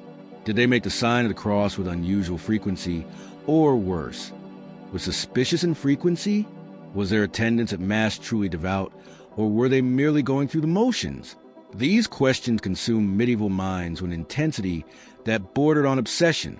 The economic implications were equally devastating. Trade relationships that had been built over generations could crumble overnight based on rumors of heresy. Merchants found themselves caught in impossible binds. Associating with someone later accused of heresy could bring suspicion upon themselves. Yet refusing to trade with potential heretics before their guilt was established could itself be seen as evidence of dangerous knowledge. The result was economy increasingly driven by fear rather than rational calculation. Perhaps most insidiously, the paranoia became self-perpetuating. As communities became more suspicious and more willing to report potential heretics, the number of accusations inevitably increased. This increase was then interpreted not as evidence of a paranoid society, but as proof that heretical corruption was indeed widespread. The Inquisition's own records became a source of terror. Each new case filed was seen as validation that the threat was real and growing, rather than evidence that the system itself was manufacturing the very problem it claimed to solve. Snitching as the norm, neighbors reporting on neighbors. The transformation of medieval European society into a network of informants represents one of history's most chilling examples of how institutional fear can corrupt the fundamental bonds of community. The Church, recognizing that its official agents could never penetrate every corner of medieval life, deliberately cultivated a culture where reporting on one's neighbors became not just acceptable, but a religious duty. The theological justification for this system was both elegant and terrifying. Church doctrine held that witnessing heresy without reporting it made one complicit in the sin. This created a moral framework where the act of informing became, paradoxically, an act of love, both for the heretic, who might yet be saved through proper correction, and for the community, which would be protected from spiritual contamination. Sermons regularly reminded the faithful that true Christian charity required the exposure of error, no matter how painful the personal cost. The practical implementation of this philosophy created a society where the most intimate relationships became potential sources of danger. Spouses reported on spouses, children on parents, servants on masters. The Inquisition records are filled with cases that reveal the profound human cost of the system. In 1318, a woman named Guillaume Clergue informed against her own husband, claiming that it expressed doubt about the resurrection of the dead. Her testimony, carefully recorded by the inquisitors, reveals not malice but a terrible conflict between love and fear. "I would rather see him corrected by the church than lose his soul to heresy," she testified, though contemporary accounts suggest she never recovered from the trauma of his subsequent execution. The system was made more efficient through the church's sophisticated understanding of human psychology. Informants were promised anonymity, though this promise was not always kept. More importantly, they were offered spiritual rewards, indulgences, remission of sins, even promises of heavenly favor. For the poor and desperate, there were sometimes material rewards as well. The property of convicted heretics was confiscated, and informants might receive a portion of the proceeds. This created a perverse economic incentive structure where personal gain could be disguised as religious duty. The most disturbing aspect of this system was how quickly it became normalized. Within a generation, medieval Europeans learned to navigate a social landscape where casual conversation was a minefield and personal relationships were potential weapons. They developed elaborate codes and social rituals designed to demonstrate orthodoxy, while revealing as little as possible about their true thoughts. The art of saying nothing while appearing to say everything became a survival skill as essential as farming or metalwork. Children, perhaps most tragically, learned to see informing as natural and normal. Medieval educational texts from the period often include examples of good children who reported their parents' or siblings' questionable statements to religious authorities. The psychological damage inflicted on young minds trained to view their most trusted relationships as potential threats can hardly be calculated. These children, as they grew to adulthood, created families and communities where suspicion and careful watching replaced trust and openness. The long-term social consequences were devastating. Communities that had once been bound together by networks of mutual obligation and trust found themselves fragmented into isolated households, each carefully maintaining the appearance of orthodoxy while harboring deep suspicions about everyone around them. The social capital that had enabled medieval communities to cooperate in agriculture, trade, and mutual defense was systematically destroyed, replaced by a brittle structure of formal religious observance and informal surveillance. Self-censorship, how critical thinking was suppressed for generations. The most profound and lasting impact of medieval heresy persecution was not the silencing of particular ideas, but the systematic destruction of the capacity for independent thought itself. Through a combination of terror, indoctrination, and social pressure, the Church succeeded in creating generations of Europeans who had internalized censorship so completely that they could no longer distinguish between genuine belief and coerced conformity.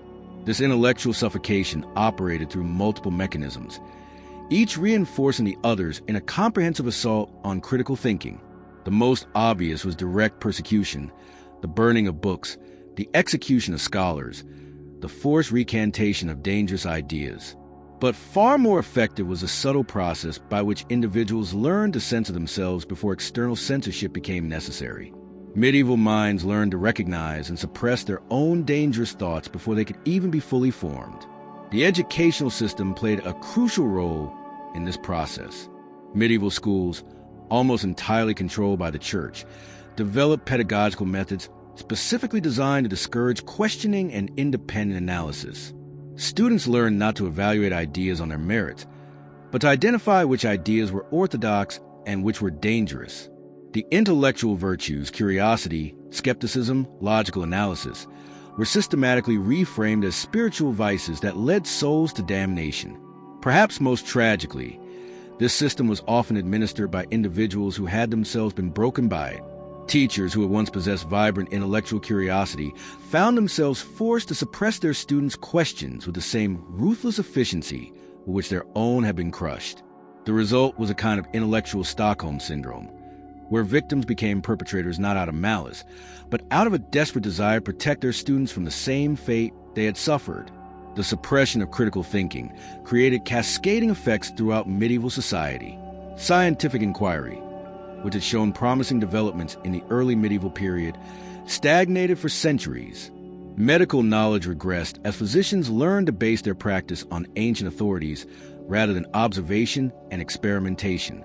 Even practical arts like engineering and agriculture suffered as craftsmen learned to follow traditional methods rather than innovating new solutions to emerging problems. The psychological impact on individuals was equally devastating. Medieval people learned to live with a kind of cognitive dissonance that modern minds can barely comprehend. They were required not just to profess beliefs they might privately doubt, but to genuinely feel emotions: love for the church, hatred for heretics, joy in orthodox celebrations, that their circumstances made authentic feeling nearly impossible. The result was a kind of emotional numbing that pervaded medieval culture, visible in the period's art, literature, and social customs. Women faced particular challenges in this environment, as their exclusion from formal education made them more vulnerable to accusations of ignorance or misunderstanding that could be interpreted as heretical. At the same time, their traditional roles as healers, midwives, and keepers of folk wisdom made them especially suspect when that wisdom conflicted with church doctrine. Many women learned to hide their knowledge entirely, leading to the loss of centuries of accumulated practical wisdom about medicine, agriculture, and other essential arts. The suppression of critical thinking also had unexpected consequences for religious life itself. As genuine theological inquiry became dangerous, medieval Christianity increasingly emphasized ritual observance over intellectual understanding. This shift, while perhaps making the faith more accessible to the uneducated, also made it more vulnerable to superstition and magical thinking. Ironically, the Church's efforts to preserve doctrinal purity led to the proliferation of the very kinds of folk beliefs and practices it sought to eliminate. Family impact.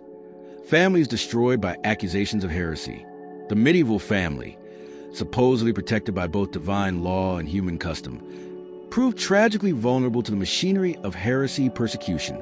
The accusation of heretical belief could shatter even the strongest family bonds, turning homes that had been sanctuaries into battlegrounds where love and loyalty were tested against survival and faith.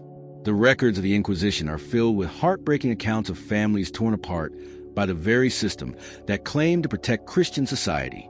The legal framework surrounding heresy accusations made family destruction almost inevitable. Medieval law held that heresy was a crime that corrupted not just the individual, but potentially everyone in contact with a heretic. This principle of guilt by association meant that when one family member was accused, all family members immediately fell under suspicion. Wives were interrogated about their husbands' private comments. Children were questioned about their parents' religious practices, and servants were pressed to reveal intimate details of their master's daily routines. The psychological pressure on families was immense. The legal system actively encouraged family members to inform against each other, offering both spiritual rewards for exposing heresy and terrible consequences for concealing it. A wife who failed to report her husband's heretical statements could herself be charged with heresy. Children who protected their parents might face the same fate as their elders. This created impossible moral dilemmas where family loyalty became a potential path to damnation, both spiritual and temporal. The case of the Authie family in early 14th century France illustrates the devastating personal cost of these policies. Pierre Authie, a notary who had converted to Catholicism, attempted to keep his faith secret from his family to protect them. When his beliefs were discovered, not only was he burned at the stake, but his wife was imprisoned, his property confiscated, and his children left destitute and stigmatized. His brother Jacques, also a Cathar, faced a similar fate, with the result that an entire extended family, including members who had never shared the heretical beliefs, was destroyed economically and socially. The economic destruction of accused families was swift and total. Church law required the confiscation of heretics' property, ostensibly to prevent the resources from being used to spread heretical ideas. In practice, This meant that accusation alone could reduce a prosperous family to beggary overnight. Even if the accused was eventually cleared of charges, a rare occurrence, the legal costs and property seizures often left families financially ruined. Children of accused heretics found themselves unable to inherit their parents' trades, barred from guilds, and excluded from marriage into respectable families. The social stigma attached to heretical accusations persisted across generations. Medieval society had long memories, and the children and grandchildren of accused heretics found themselves perpetually suspect. They faced discrimination in employment, education, and marriage. Many were forced to relocate repeatedly, seeking communities where their family history was unknown. Some changed their names entirely, abandoning their ancestral identity in desperate attempts to escape their inheritance of suspicion. Perhaps most tragically, the persecution of heretical families often forced surviving members to publicly denounce their deceased or executed relatives. Widows were required to testify against their dead husband's character, children to denounce their parents' memory, siblings to curse their brothers' and sisters' names. These forced betrayals, demanded as proof of orthodoxy, inflicted psychological wounds that never healed. Medieval chronicles occasionally hint at the mental anguish of survivors, describing women who never spoke their husbands' names again, children who refused to visit their parents' graves, siblings who lived as strangers to each other despite sharing the same blood. The destruction of families had broader social consequences that extended far beyond the immediate victims. Medieval society depended heavily on extended family networks for economic cooperation, social stability, and cultural transmission. When these networks were systematically destroyed by heresy persecution, entire communities lost essential social infrastructure. Traditional crafts and trades, typically passed down through family lines, were lost when families were scattered or destroyed. Local knowledge about agriculture, medicine, and other practical arts disappeared when the families that preserved it were eliminated. The children of destroyed families faced particular hardships that shaped their entire lives. Orphaned by execution or exile, many were taken in by religious institutions where they received indoctrination designed to ensure their orthodoxy. Others were adopted by families who saw charity toward heretics' children as a religious duty, but who also maintained careful distance to avoid suspicion. These children grew up knowing that their very existence was a reminder of shameful secrets, that their parents were officially damned, and that their own salvation depended on their complete rejection of their family heritage. The long-term psychological impact on medieval society was profound. Generations grew up understanding that family loyalty had limits, that blood ties offered no protection against religious authority, and that survival might require betrayal of one's closest relationships. This knowledge fundamentally altered the nature of family life, making medieval homes places of careful performance rather than genuine intimacy. Parents learned to hide their doubts from their children, spouses to maintain careful orthodoxy even in private moments, and children to view their elders with a mixture of love and wariness. The medieval persecution of heretics thus achieved something that enemy armies and natural disasters had never accomplished: the systematic destruction of the family as a reliable unit of social organization. In its place arose a society where individuals stood alone before religious authority, where the most intimate relationships were subject to official scrutiny, and where the basic human need for trust and belonging was sacrificed to the demands of doctrinal purity. The scars of this transformation would mark European society for centuries to come, creating patterns of suspicion and conformity that would persist long after the specific threat of medieval heresy had passed into history. Part 10, Legacy and Reflections, The Scars of Intolerance. The medieval persecution of heretics represents one of history's most systematic attempts to control human thought and belief. As we reach the end of this examination of medieval intolerance, we must confront the sobering reality of its scope, understand how such a pervasive system eventually declined, and grapple with the uncomfortable parallels it presents to other periods of human history. Most importantly, we must reflect on what this dark chapter teaches us about the eternal tension between authority and individual conscience, between social order and intellectual freedom. Historical figures, estimated victims of the medieval Inquisition, quantifying the human cost of medieval heresy persecution, presents historians with a formidable challenge. The very institutions responsible for the persecution were also responsible for keeping records, and these records were often incomplete, deliberately obscured, or entirely destroyed. Moreover, the definition of victim extends far beyond those who died at the stake to include the countless individuals whose lives were shattered by imprisonment, torture, exile, and social ostracism. Conservative scholarly estimates suggest that between 1184 and 1500, the various medieval inquisitions were directly responsible for the execution of approximately 5,000 to 10,000 individuals across Europe. However, these figures represent only the tip of a vast iceberg of human suffering. For every person burned at the stake, dozens more face imprisonment, torture, property confiscation, and permanent social exile. When we include these indirect victims, the number swells to perhaps 100,000 to 200,000 individuals whose lives were fundamentally destroyed by accusations of heresy.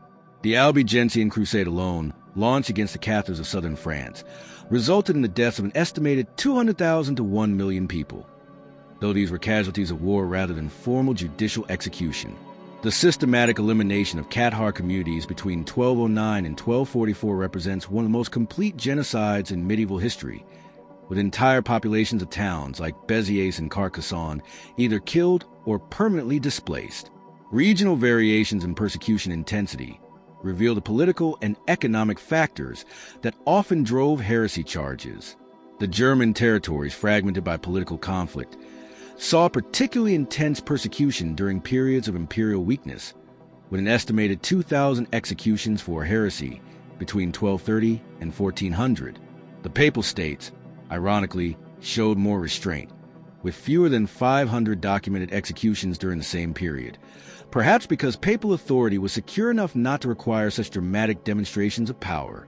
The Spanish Inquisition, though technically beyond the scope of our medieval focus, illustrates the trajectory of these institutions. Established in 1478, it would eventually claim an estimated 3,000 to 5,000 lives over more than 3 centuries, demonstrating how the mechanisms of religious persecution, once established, could persist and evolve long after their original justifications had disappeared. Individual stories illuminate the human reality behind these statistics. Joan of Arc, burned in 1431, represents perhaps the most famous victim of political heresy charges. Her case demonstrates how accusations of heresy could be weaponized for entirely secular purposes. She was condemned not for theological innovation, but for challenging established political authority. Jan Hus, executed in 1415 despite promises of safe conduct, show how even formal protections meant nothing when confronted with institutional determination to eliminate perceived threats. Less famous but equally tragic figures the historical record. Marguerite Porete, a French mystic burned in 1310 for her theological writings, represents the intellectual women who challenged religious orthodoxy through their spiritual insights. The thousands of Waldensian communities systematically destroyed throughout the Alpine regions demonstrate how entire cultures could be erased when they conflicted with institutional religious authority. Perhaps most haunting are the unknown victims, the peasants whose names appear only in fragmentary Inquisition records, the merchants whose heretical associations destroyed their livelihoods, the children orphaned by their parents' executions. These nameless thousands remind us that the medieval persecution of heretics was not merely an abstract historical phenomenon, but concrete reality that destroyed individual lives, families, and communities across generations. The psychological toll extended far beyond direct victims to encompass entire societies living under the threat of accusation. Millions of medieval Europeans lived in constant fear, their thoughts carefully monitored, their words cautiously chosen, their relationships perpetually suspect. In this sense, the entire population of medieval Europe must be counted among the victims of the system that claimed to protect them. Gradual end. How the power of the medieval Inquisition diminished. The decline of medieval inquisitorial power was neither sudden nor uniform, but rather a gradual process spanning several centuries and varying significantly across different regions of Europe. Understanding this decline requires recognizing that the Inquisition's power rested on a delicate balance of religious authority, political support, and social acceptance, all of which began to erode as medieval society transformed into something recognizably modern. The Renaissance played a crucial role in undermining the intellectual foundations of inquisitorial authority. As classical texts were rediscovered and new ideas about human nature and social organization began to circulate, the Church's monopoly on learning began to fracture. Humanist scholars like Erasmus of Rotterdam, while remaining Orthodox Christians, demonstrated that it was possible to engage in sophisticated theological discussion without falling into heresy.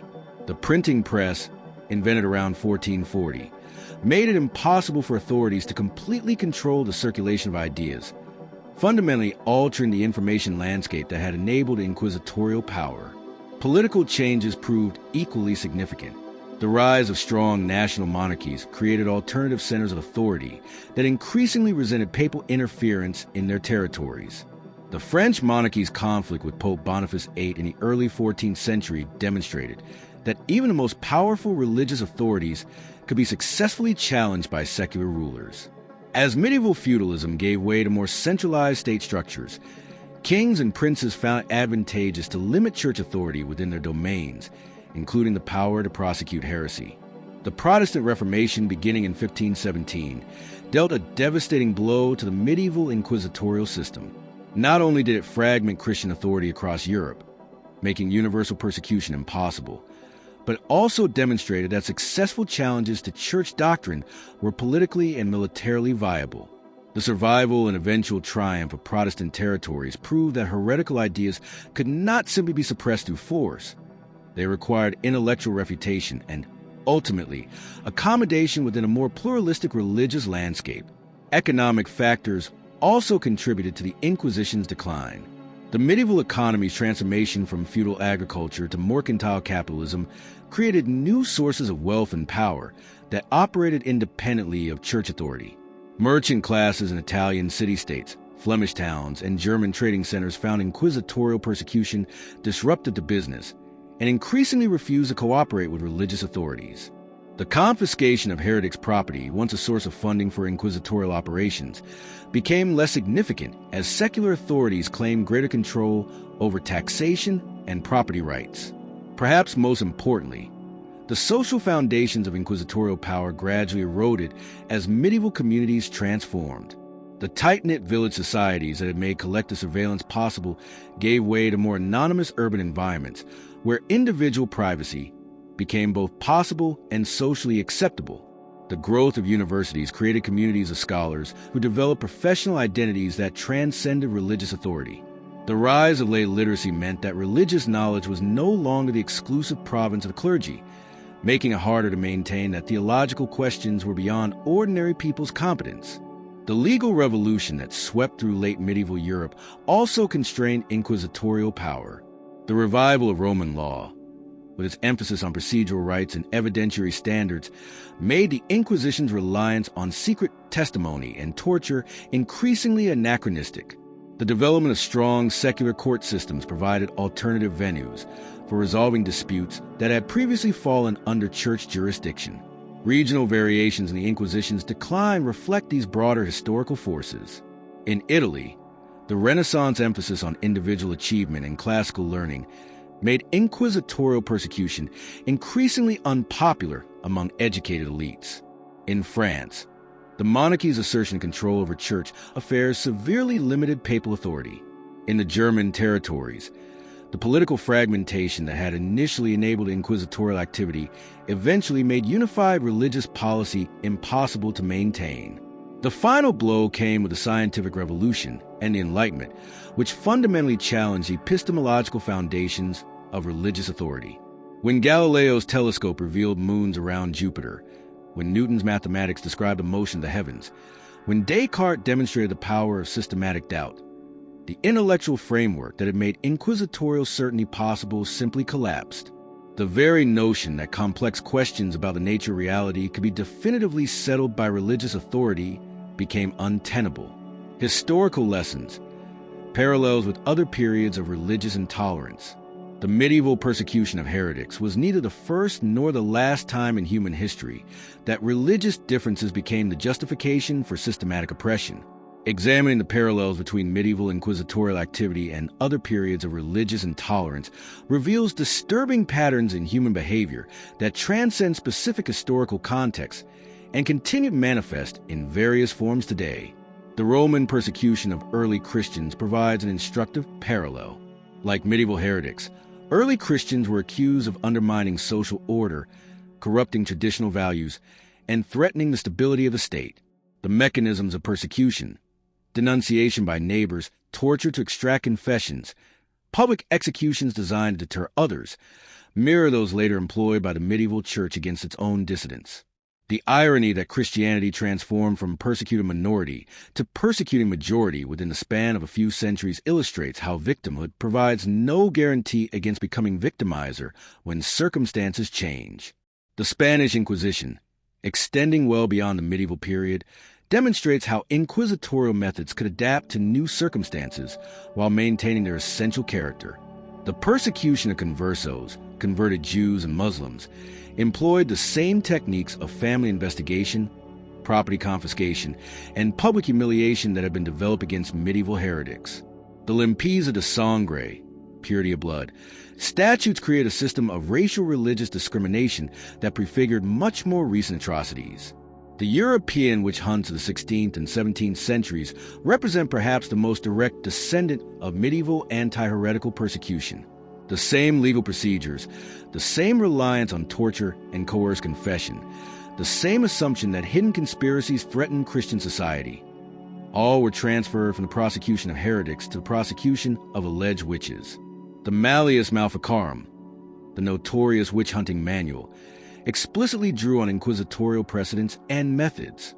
The religious wars that followed the Protestant Reformation demonstrated how the techniques of religious persecution could be scaled up to encompass entire populations. The St. Bartholomew's Day massacre in France, 1572, the persecution of Catholics under Elizabeth I in England, and the devastation of the 30 Years' War all employed methods of religious identification, community surveillance, and systematic elimination that had been pioneered during the medieval persecution of heretics. More recent history provides even more chilling parallels. The Soviet persecution of religious believers employed many of the same techniques as medieval inquisitors: the assumption that religious belief was inherently subversive, the use of children as informants against their parents, the destruction of religious communities, and the attempt to create a society where orthodox ideology pervaded every aspect of life. The Chinese Cultural Revolution's attack on old ideas, old culture, old customs, and old habits echoed the medieval church's attempt to root out all traces of heretical thinking. The Holocaust represents the most extreme development of ideas that were present in embryonic form during the medieval persecution of heretics. The notion that certain groups of people were inherently dangerous to society, the systematic use of legal and bureaucratic mechanisms to identify and eliminate them, the creation of a culture where ordinary citizens became complicit in persecution, all had medieval precedents. The Nazi emphasis on ideological purity and the elimination of degenerate thinking directly paralleled the medieval church's concern with doctrinal orthodoxy. Contemporary examples of religious intolerance continue to manifest these historical patterns. The persecution of religious minorities in various parts of the world today often employs the same basic techniques: the identification of religious difference as social threat, the use of legal systems to legitimize persecution, the mobilization of majority populations against minority communities, and the systematic destruction of alternative religious cultures. Perhaps most disturbing is the persistence of the underlying psychological and social mechanisms that make such persecution possible. The human tendency to define group identity in opposition to perceived enemies, the appeal of simple explanations for complex social problems, the willingness to surrender individual moral responsibility to institutional authority, all remain as powerful today as they were in medieval Europe. These historical parallels suggest that religious intolerance is not merely a relic of less enlightened ages, but a persistent tendency in human societies that requires constant vigilance to prevent.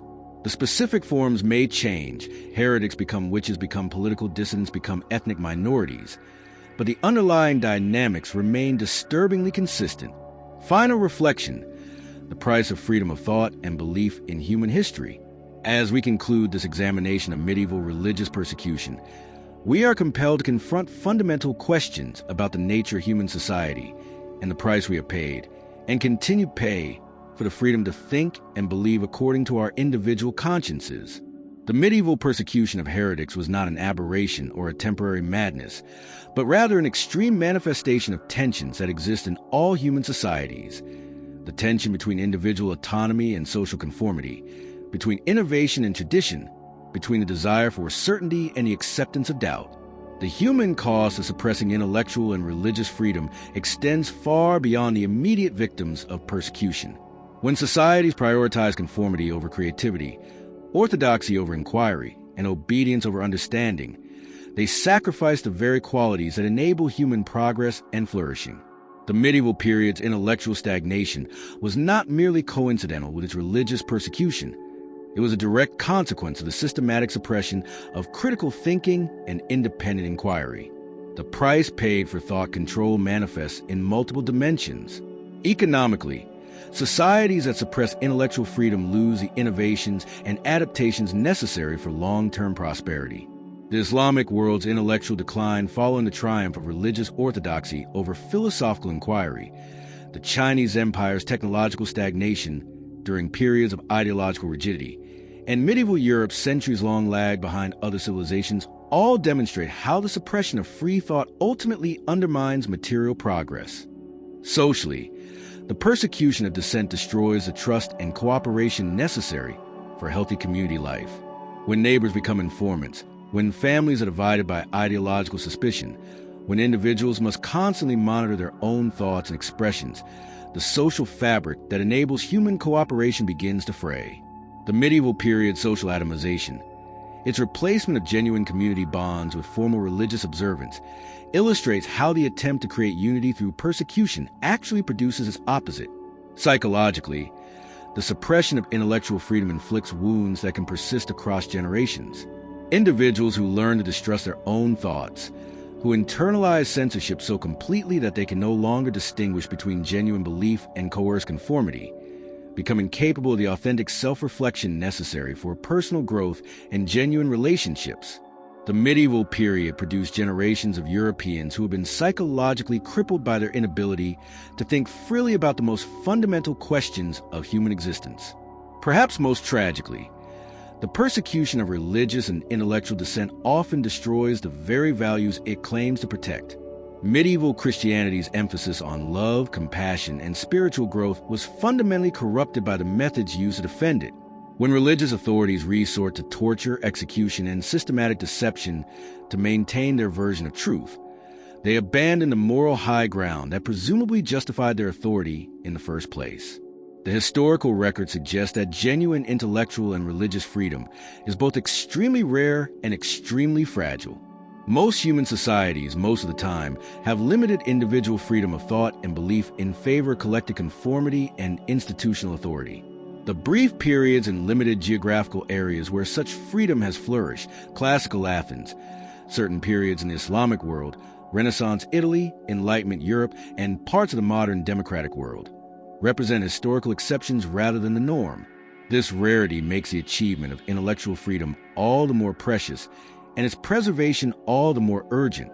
The institutions and cultural values that protect freedom of thought and belief must be constantly defended against the persistent human tendencies toward conformity, the appeal of simple answers to complex questions, and the temptation to use authority to suppress uncomfortable truths.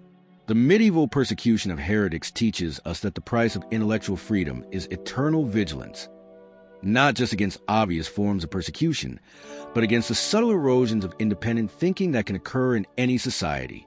When we allow social pressure to determine our beliefs, when we surrender our critical faculties to institutional authority, when we prioritize comfort and security over truth and justice, we begin the descent toward the kind of society that medieval Europe became.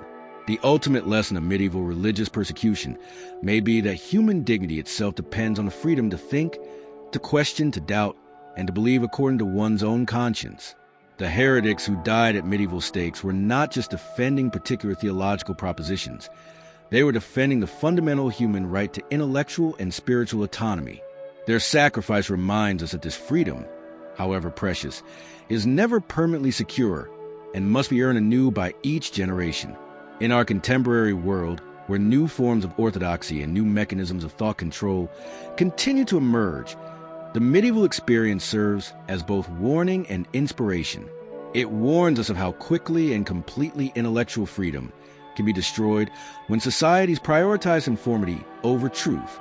But it also inspires us with examples of individuals who, faced with a choice between survival and conscience, chose to remain true to their deepest convictions regardless of the cost.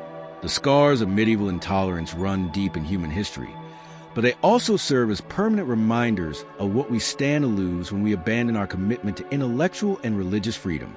The price of such freedom has always been high, paid in the suffering of countless individuals who dare to think differently. The challenge for every generation is to ensure that their sacrifice was not in vain, that the freedom they died to preserve remains alive in our own hearts and institutions. The medieval persecution of heretics thus stands not merely as a historical curiosity, but as a permanent part of the human story, a dark chapter that reveals both our capacity for cruelty and our need for the very freedoms that such cruelty seeks to destroy. In remembering their story, we honor not just the victims of medieval intolerance, but all those throughout history who have paid the price for defending the human right to think and believe freely.